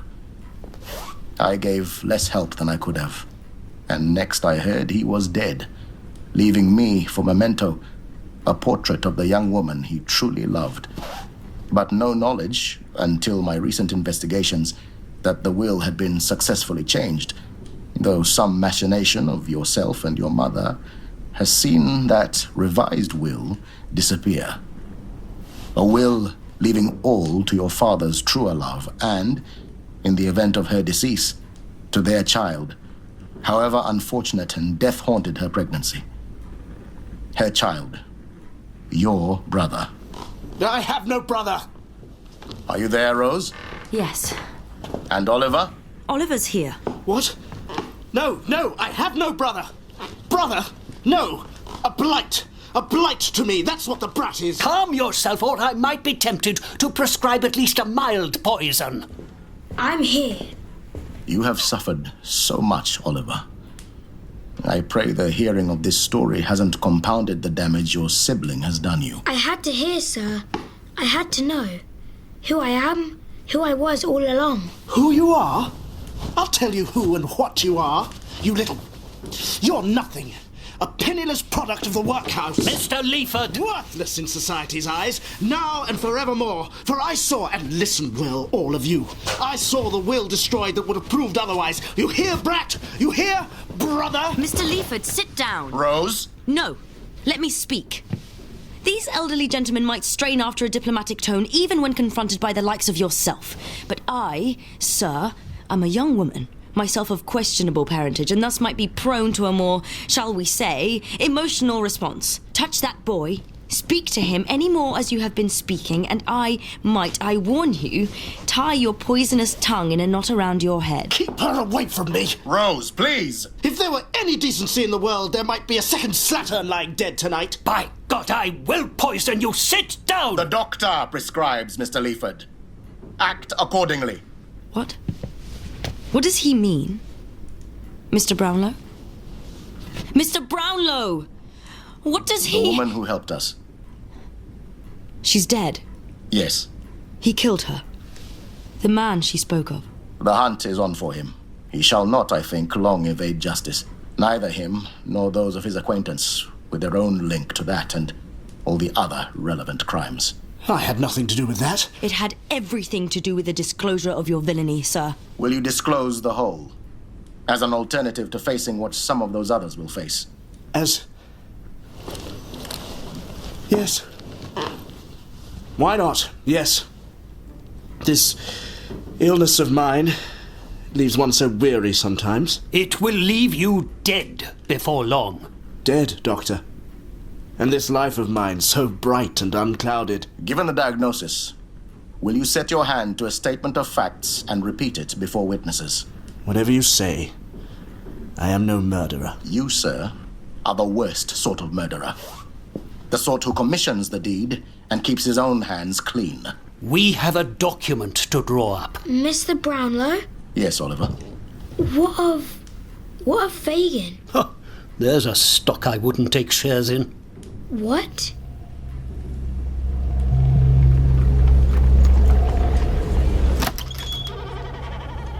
That's it. Lock things up. Nice and tight. Little holiday. Back soon. Toodle pip. Bags packed. Off we go. Nice and quick. Nice and... That's you. Who? Me? Is it? You? Me, sir? Oh, no.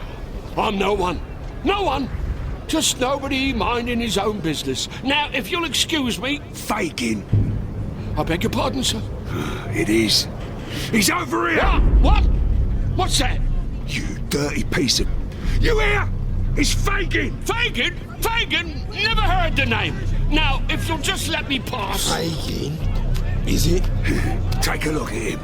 It's Fagin. Honestly, gentlemen, I don't know what you... Filthy thief. Corrupting our children. That him? It is him. I'll tear his rotten heart out, so I will. Wait till you see what I do to him. For poor Nancy's sake. He's over here. Everyone, it's Fagin. I beg your pardon. There appears to be some confusion. Usurer. Thief. We know what you are. What I am? What I am? I'm an elderly gentleman with no advantages given him his whole life long. All I went through, all I suffered, was it all just so I could stand here now and have the likes of you talk so to me? Huh? You, the very image of them, what once made away with my own poor ma and pa, and over a debt that wouldn't have settled the price of them drinks on your breath? What did you do to Nancy? My own poor ma and pa? Who? What? You killed her, didn't you? Good as. Me? What? Nancy? No. Sykes, you want? Bill Sykes is your man. He set Sykes up for the job, I'll bet. Someone ought to... I know what ought to be done. All right, then. Call a policeman. I surrender. Policeman? We don't need no policemen round here. You should know the neighbourhood it is. I know too well. I know. Help!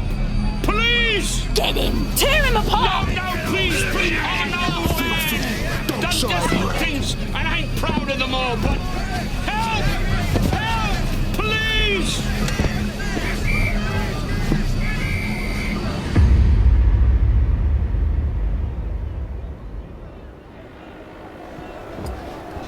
Oh dear. Jacob's Island. What a spot to go hiding, Dodger. The stink of the mud in these ditches, oh, it'll percolate, I swear, into every thread of my nice new breeches. The next housemaid to go giddy before me will be doing it for all the wrong reasons. Shut up, Toby! Shut up and listen to that rebel back there. They got Fagin. I saw it. And it weren't pretty neither. Think he'll hang, Dodger? I'm thinking I won't dangle next to him, Charlie. Jacob's Island's the only place. Stinks so bad, even that lot back there might be put off searching it. That old warehouse, there. It's an old hiding hole of Fagin's. It's all set up with bolts and locks, and dim old corners to hide in. Dim old corners? There was me taking such care of my toilette this morning. What? My foot! It's sinking! Help me pull him up, Charlie! These old bridges ain't so very terrific about keeping you above the mud. Right, I'm pulling! Oh, my boot! It's gone! Lost! I can see my face in it. Never mind your boot. If you don't want to see your 2 bare feet dangling over a yard in Newgate Jail, you'll... What was that? Over there, against that mouldy old wall. A shadow. Shadow? The old place is one big bleeding shadow. But it was a low-down shadow, and Let's just get to the warehouse, shall we? This way.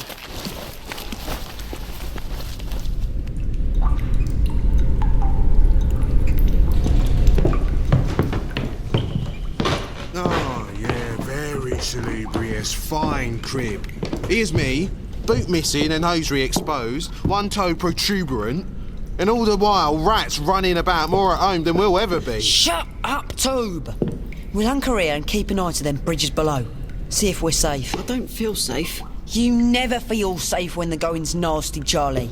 At least it spares us you laughing like a hyena when things ain't so funny. What's that? What do you think it is? It's rats. There's more rats in London than there are people, and 2/3 of them inhabits this very building. That ain't no rat. It's too big. Oh, I don't know. I saw a rat downstairs could have arm wrestled a gorilla. It's at the door. Careful, Dodger. It sounds like... I know what it sounds like. It sounds like mayhem, savagery. And I've had enough of both for a man with his toes sticking out. Let me... Don't open the bleeding door, Dodger. Bullseye! Oh, God, that's all we need. The dog. And no doubt the murdering, bleeding wolf to follow. Look at him.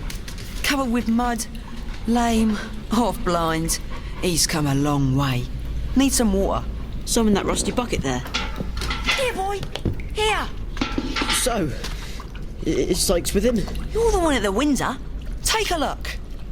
I don't see nothing. Look at him lap up that rusty water. He's been round all the Kens, I bet. Looking for us. Finding them empty. Finally found his way here. So, how come he's here alone? You don't think... What don't I think? Well, Bill's made away with himself. Guilt, you know. Sykes? He'd kill everyone else between here and Birmingham before he'd kill himself. If he had topped himself, the dog would want to lead us straight to him. Bullseye loves him. Poor mutt. So, what do you reckon? He got out of the country, maybe? Left the dog behind? I hope so, and I hope he drowns on the way. Charlie! Where's your bleeding camaraderie? Honour among thieves is one thing, but he's gone beyond thieving, hasn't he? So I hope a great big rock tears out the bottom of whatever boat he's on and he sinks in the sea, and a shark or a whale or a swordfish swims along and... Don't murder him, Bill. Murder who? The dog?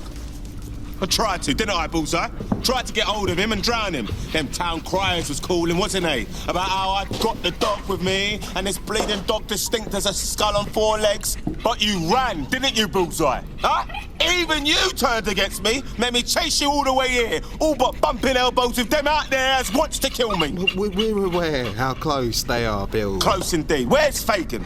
Took old Bill. Yeah, accessory before the facts he's up for, so the word is. Before the fact? You know the fact. And what's that other little dog whimpering in the corner there? That you, Charlie Bates? What you saying to me? You had to sell me to them, eh? He ain't, Bill. He ain't. Does he speak for himself, Dodger? Friend, William, the evening's been obstreperous enough already. Why can't we all just settle down like old pals? I want to hear from the boy. He ain't gonna peach on me. Charlie! Hear this. I don't want you coming any nearer me. You monster! It's a childish bravado, Bill. Like I say, why don't we... I ain't afraid of him. If they come here, I'll give him up. He may kill me for it if he likes, but if I'm here, I'll give him up. Murder! Help! Nancy! Get off me, you... Help me, you two! He's like a bleeding empty Satan! Get him off me! Bullseye! Take a bite of him! Get him off me before... Charlie! Get... off! Bill, please, don't. You lie still and stop kicking, you little brat, or I'll do a second murder and do it happy. Bill! And I'll be happy to haunt you. Haunt you along with Nancy, you monster!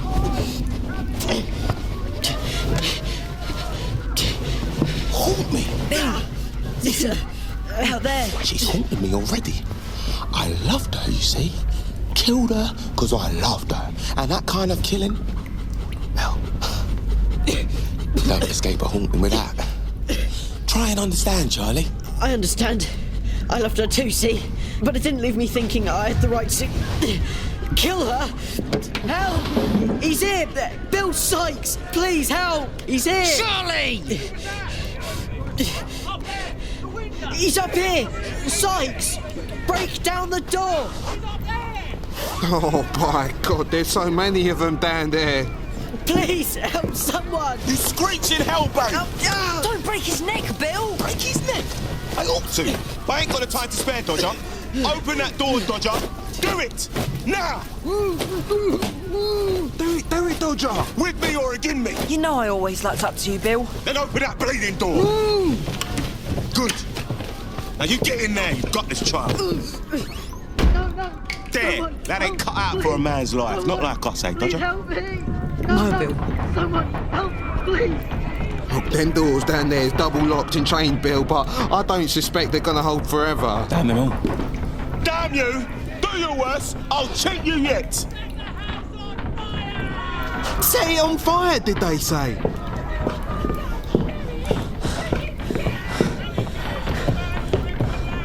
A ladder! Some of them ain't over needful of the ladders. Climbing the water spouts, they are. I can't go to Jug, Bill. They'll cut off all my curls, and what kind of a Toby Crackett will I be then? It's every man for himself, ain't it, Dodger? Suppose. And this man here ain't finished. Tide's coming in, right? Good.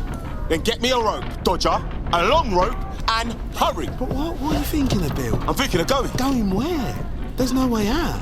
Your best hope is to holler for the peelers to come and get you before that lot tears you up for fish bait. No one's getting a hold of me, Toby. Not tonight. I might deserve it, but I ain't in the mood. You got that rope, Dodger? Right here, Bill. Good. Give it.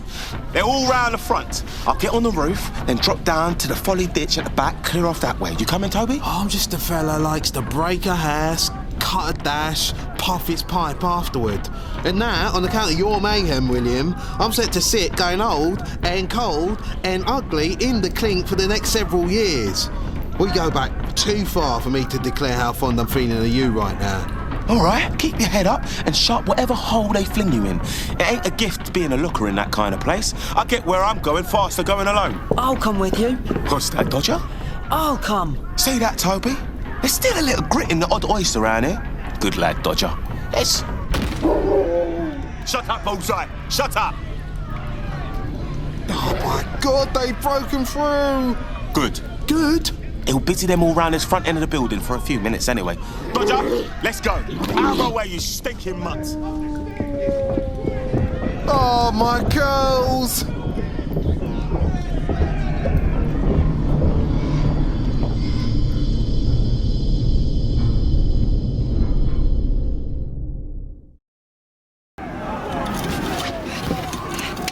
Up you go, Dodger.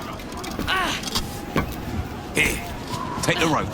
Let me climb up after you. You and me, Dodger. The things we'll get up to. Ever hear of Marseille? No, Bill. Never did. Sticks worse than them ditches down there, but oh, Dodger, the larks a man can get up to and never get bothered, not once, by the French traps on account of there the traps works for us. Sounds sweet, Bill. Well, we ain't there yet. See them chimblies up there? I see them. You scurry up, tie this end of the rope round one of them, nice and tight. Be quick about it, boy. I'm going. Mind them slates, they're loose as an old tart's bones. I'll watch. Come on, quickly. They're all still busy inside and out front. We don't want to... Watch out! Got you, now shut up! Thank you. Thank me, I'll let you drop. All them slates falling in. Why, you careless little scrap of uselessness. Ought to throw you after them slates. You'd at least make less noise going. By God, you idiot boy, I think I will throw you down. Just shut them for a moment or two. Bill! No! Let go!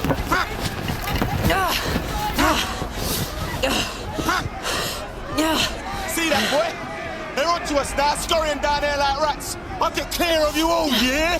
I'm Bill Sykes. I'll terrify my way past the lot of you. Dodger, you get back up there to that chimbly and tie the rope good. Yes, Bill. And if you don't do it right this time, I'll use that rope to strand you with. You hear? Yes, Bill.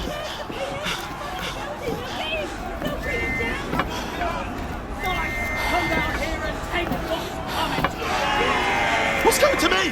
What's coming to any man that gets in my way is this here knife. Quick! Dodger! Before the peelers reach the roof or any of this bloodthirsty lot gets direct below us. I'll let myself down on the rope, drop the rest of the way, cut myself a path, murder them all quick. Rope's tight, Bill. Here, catch this end. Tie a noose. A what? A noose, Bill. To put round you. Your waist. Hold you tight on the way down. A noose? Yes. Yes. A noose.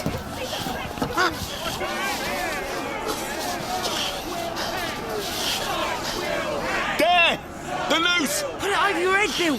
Round your neck. Round your neck. And round your waist. Quick! Quick, before the police get up here. Yes, Hal. Put it. Run. That's it, Bill. That's it. Wait, what's that? Up there. Behind you. Behind the chimney. What's that, Bill? It's the eyes. Eyes? There, in the dark. The eyes. Staring eyes. Our eyes. That's it. It's our eyes. Bill? Nancy's eyes. Is it? What's your feet there, Bill? Nancy.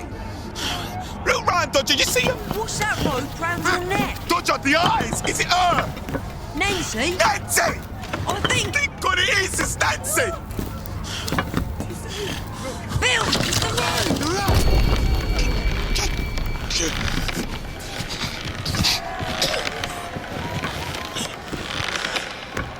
I think she deserved better than you, Bill.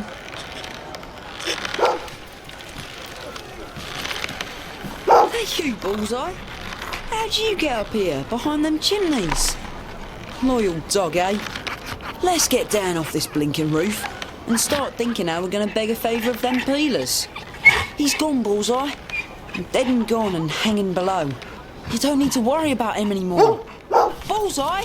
No, don't! The edge! Watch it, Bullseye!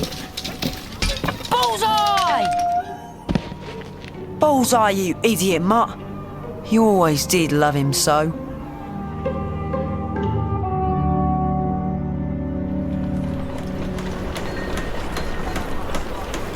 Is that it? The gallows?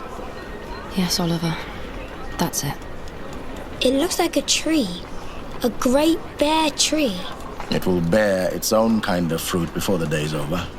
It was not a good idea bringing you here. I want to see him before I can't see him anymore. I understand.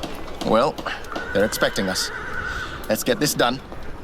Miss Maylie, it would be better if you took the carriage back to my house. But I want to come with you. I want to be there with Oliver A young woman like yourself, in Newgate Jail. I would myself be committing a crime submitting you to such attention as you might receive therein. And this yard, on an execution day, well, it's scarcely more agreeable an environment. They're as greedy to see a man die as any prisoner in there. We shall see you at home. Take care, Oliver. Don't expect too much of him. He's at least as flawed as any soul out here crying for his death. I know who he is, Rose, and I know what I want to say to him.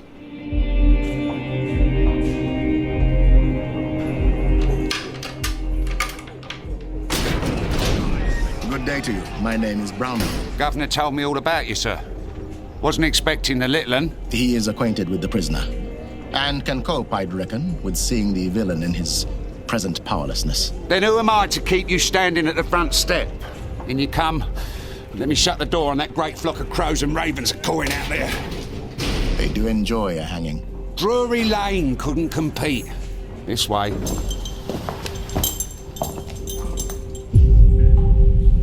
By God, they're locking them up yonder every day. Oi, pipe down. Oi, you, boy, over here. Step to the bars here. You lot keep quiet. You can always find extra space on that scaffold. Keep walking, Oliver. Don't look round. Told you wasn't the best idea bringing a child in here. And he hasn't seen the worst yet. That's in the cell we're walking to. He's in a bad way. Off his head. Raving half the time about his innocence and our injustice, while the other half is begging for his life like death was crouched in the corner and the invite was all his own fault. Took a few knocks on his skull when they caught him, nothing he didn't deserve. It's down to more than that. The guilty soul confronting its own conscience. More like a rat in a trap trying to chew its foot off. Cell's just here. We're saving him a long walk.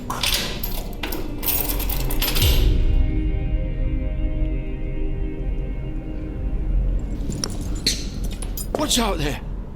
Hey, Dodger? Crowd, is it? Nice big crowd? Market day, maybe. Pockets fat with wallets. Handkerchiefs dangling. Go to it, lads! Larks we'll have! Dodger! Charlie! Oliver! What's that? A coming for me? Arresting officer, is it? Final judgment? Come to take me to... That's there. They ain't quite got the rope strung for you yet. You got visitors. Visitors? Here to ask you some questions. Questions? Questions? I told all I know. They're in court. I'm innocent. Innocent! Calm down there. Are you a man? A man? I shan't be one long, shall I? I've seen it afore. Men one moment, dangling heaps of clothes the next. What right have they to butcher me? Fagin. What? Who's that? Careful, Oliver. Oliver? Oliver who? Oliver Twist? Yes, Fagin, it's me. Charlie! Dodger! Take him to bed! Him that's been the... Somehow, the cause of all this. I'm sorry, Fagin. Sorry? Your head, the bandage, they've hurt you. Hurt me? Oh, yes, they have. And then the beak, that black cap on his head, passing his judgment. Judgment, and no justice. Monday, they say, I'll hang. What day is it today? Mr. Fagin, we have some questions to consult you on, particularly regarding the conduct of your affairs with a Mr. Monks, or rather, Leaford. Monks? Leaford? Oh, these last few days, forgive me, sir, have been a whirl of names and, if I may say so, hard knocks. My memory, mayhaps, is not quite what it... Let me speak to him alone. Please. Now, I wouldn't recommend that. Not with a creature like him. Creature, they call me. You hear? Nor would I be comfortable, Oliver. I really think... I know him, and he knows me. I'll be all right. Oliver? I mean, it's more than my job nor my head's worth. Let me speak to him, please. Perhaps we could stand just outside the door.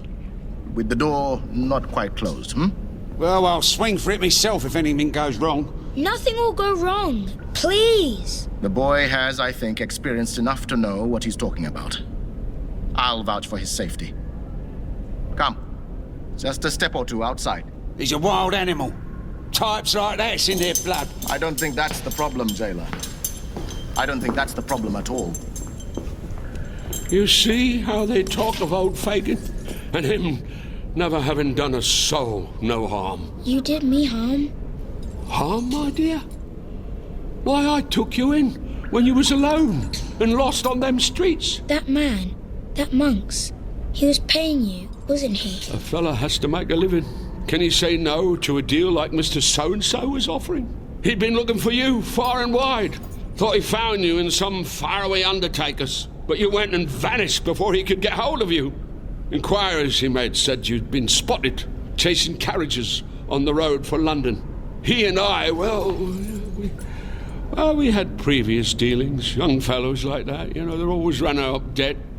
This to pawn, that to pawn. I mean, he came to me, flush with cash, asking my help. I knew from what he said the road you'd taken to London. If you didn't drop dead with hunger on the way, I sent Dodger. Good boy, Dodger. Yeah, they sent him to Australia. So I hear. He'll thrive in that, son, like a bandicoot. To keep a lookout for you. And being Dodger, his eye was sharp. So all along you were helping him cheat me of everything my father wanted me to have. There was a codicil to your father's will. Good word, codicil. A stipulation, you see, that you should inherit a fine annuity, £400 a year, but only on strict condition you had never stained your name with dishonour, meanness, cowardice, or wrong. If these conditions should not be met, well, naturally everything should be the rightful property of your so honourable brother. So you set out to make a criminal of me? To have you live no better nor worse a life than I've had to live. Myself or any of those other boys in my care. We don't all have rich dead fathers, you see. Some of us, our wits, are all we've got, and all we'll ever have. And no gent like that gent there's ever gonna rescue us if we stop using them wits for a second. I didn't know I'd be rescued. I was just a boy. A lost boy. And wasn't Fagin a boy once? Orphaned. Nowhere for his little shivering legs to run, but into more poverty, more abandonment, more requirement for a sharp head on his shoulders, catching what advantage he could, second by second, day by day, and no space for sentiment in how he settled his bills, ensured his defences. You stole from me. I told you once, my dear, everyone steals from everyone. You lost a few pounds. What's been stolen from me? Here and now. The very breath among my bones. I'm sorry. You were a good lad, Oliver. Had you been truly poor, poor as me, the larks we might have had, the larks, and the mutual enrichment. But I am poor. That man, Monks, whatever his name was, he says he destroyed the will that would have given me my money. Did he now? Well, that's them born rich for you. No one will cheat you out of money like they do. Destroyed the will? No, lad. No? No. He entrusted it to me for safekeeping. Old Fagin having a reputation, as Monks well knew, for keeping things safe that needed keeping safe. You remember, my dear, old Fagin's little hole in the floor? I remember. Reach deep down in there, deep, and off to the left, a little canvas bag you'll find. And in it, I'm sure, a finer future than they're offering poor old Fagin. Thank you. We orphans, we lost children. Don't we have to look out for one another? Hard and selfish though the world might try to make us. I wish I could help you. But you can help me. Can I? Come closer. Closer. I'm fond of you, my dear. But what kind of a fool would I be if I gave away something for nothing? What? I need you see, to distract them two gentlemen other side of the door. Make out you're sickly, overcome by the atmosphere. Atmosphere of death, suffering. Any innocent soul would be. Mine is. And while you do that, I'll slip past. See? Skedaddle my way out of this slimy clink. Slip away. Start a new life. Some other land where they ain't so cruel. But Fagin... Won't you? Favour for an old friend? What took you in for whatever reason? I can't. You can't. What? Can't?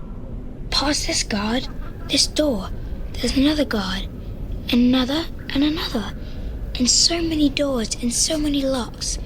And past the last of those doors, listen, out there, 1,000 people calling for... I know what they're calling for. Am I to make them happy? Let my bright life snap before them, and me left a hanging carcass? That's enough, Fagin. I knew I'd regret this. Oliver, let's go. But he told me... I heard. I'm grateful, but we must be going. And there's the thanks I gets for gifting a boy a future. No future of my own past the next few minutes. You forget, old fellow, you did your utmost till now to steal the future you just saved. And a Christian gent has what? No eye nor ear for repentance? A Christian court has passed its judgment. It's not for this Christian to overrule it. And Christian mercy? What's the going rate on that this bright day? Watch your tongue. I have mercy, Mr. Fagin, but also a notion of justice.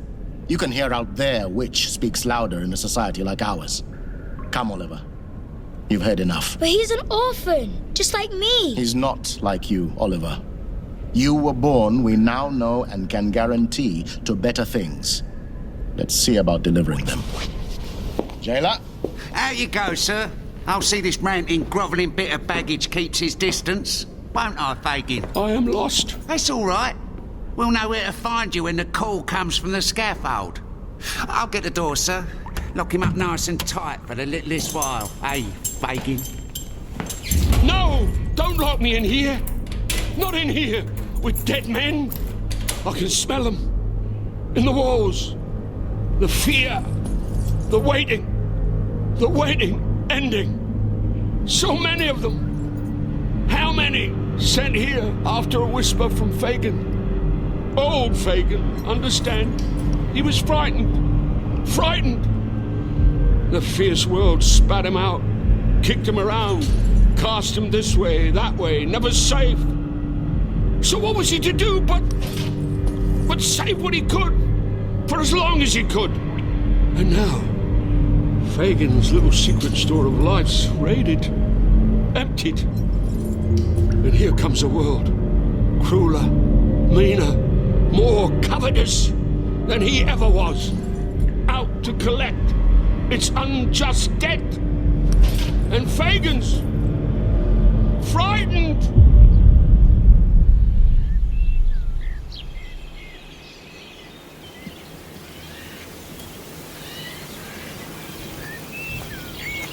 Oliver!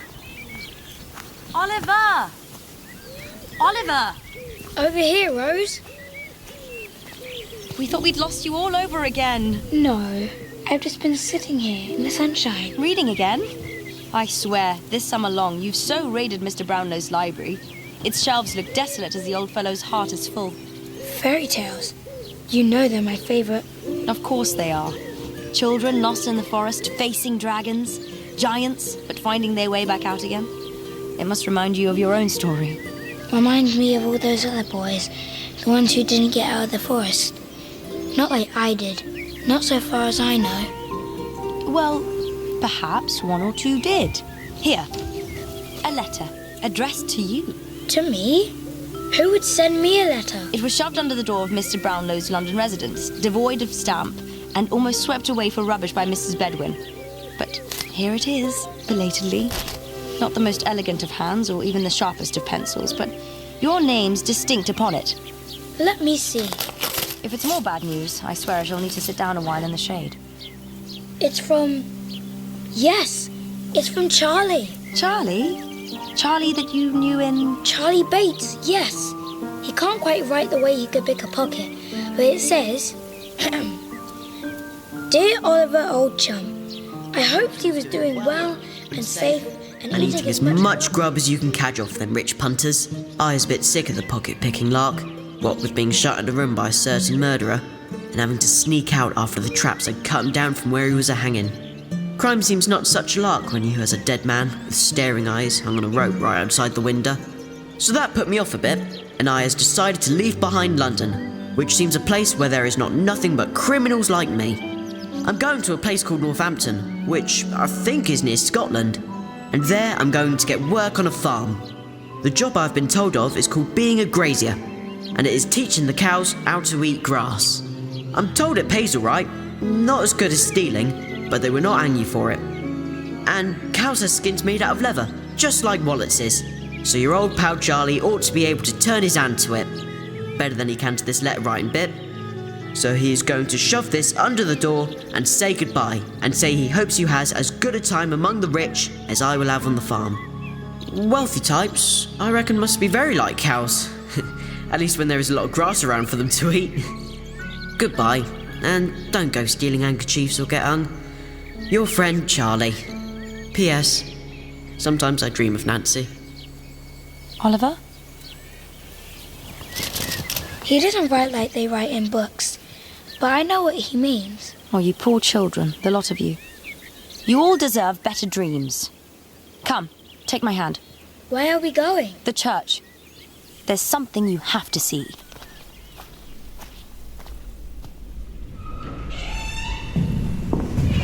Here again? I know how sad you felt last week. Sad and happy. Of course. I'm grateful to Mr. Brownlow, taking her out of that place. Yes. A pauper's grave around the back of a workhouse was always unworthy of a woman who fought as hard as she did for the life of her boy. And here she is. Oh.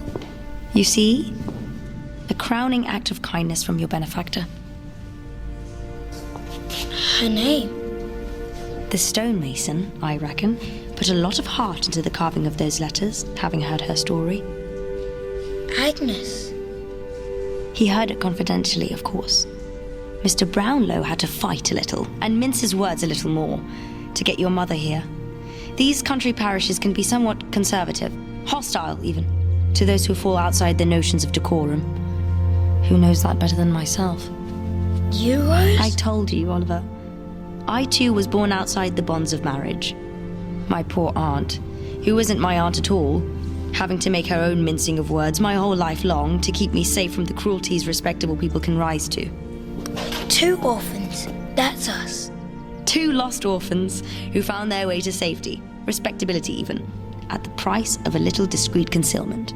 And all those other orphans left behind. When I grow up, I'm going to knock down all those workhouses and set all the children free. That, alas, will be a difficult job, but I'll be more than willing to help. I shall write a book great as any book in Mr. Brownlow's library.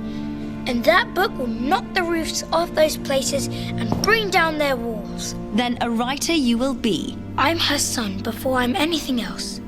Agnes.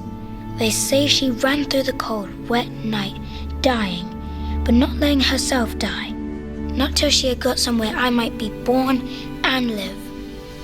She fought for what she cared for, and even when she was dead, I always wondered, was she watching over me? I'm sure she was. No, I mean truly. So much went wrong for me, and yet so much went right. That I crossed the path of Mr. Brownlow, that I found my way to you, Rose. Was that just, what do you call it? Coincidence. Or were you there somewhere, Mother, every instant, watching over me, seeing I got to hear? This moment, tracing out your name in this peaceful spot. I'm sure she's with you somehow, Oliver. Somewhere. I see her right there, Rose. There, and hear her too. Mother. My boy. The fears I had. Fine wishes too. The fight I fought to give you life, and went on fighting when breath was gone. All to see you safe. Bequeath you a bright, hopeful fight of your own. I am your mother, and live on in my boy so long as he lives. And, my boy, your life will be long and bright. Oliver? Don't you see her, Rose? Hear her? If you see her, Oliver, I'm sure that's what matters. Come! Back out into the sunshine. Aunt and Mr. Brownlow will be impatient we're not back yet. 2 orphans with a home to go to. That's us. So let's go there, and on the way, wish all the other orphans a better future. My story says wishes like that can come true, doesn't it? It does indeed. Let's go.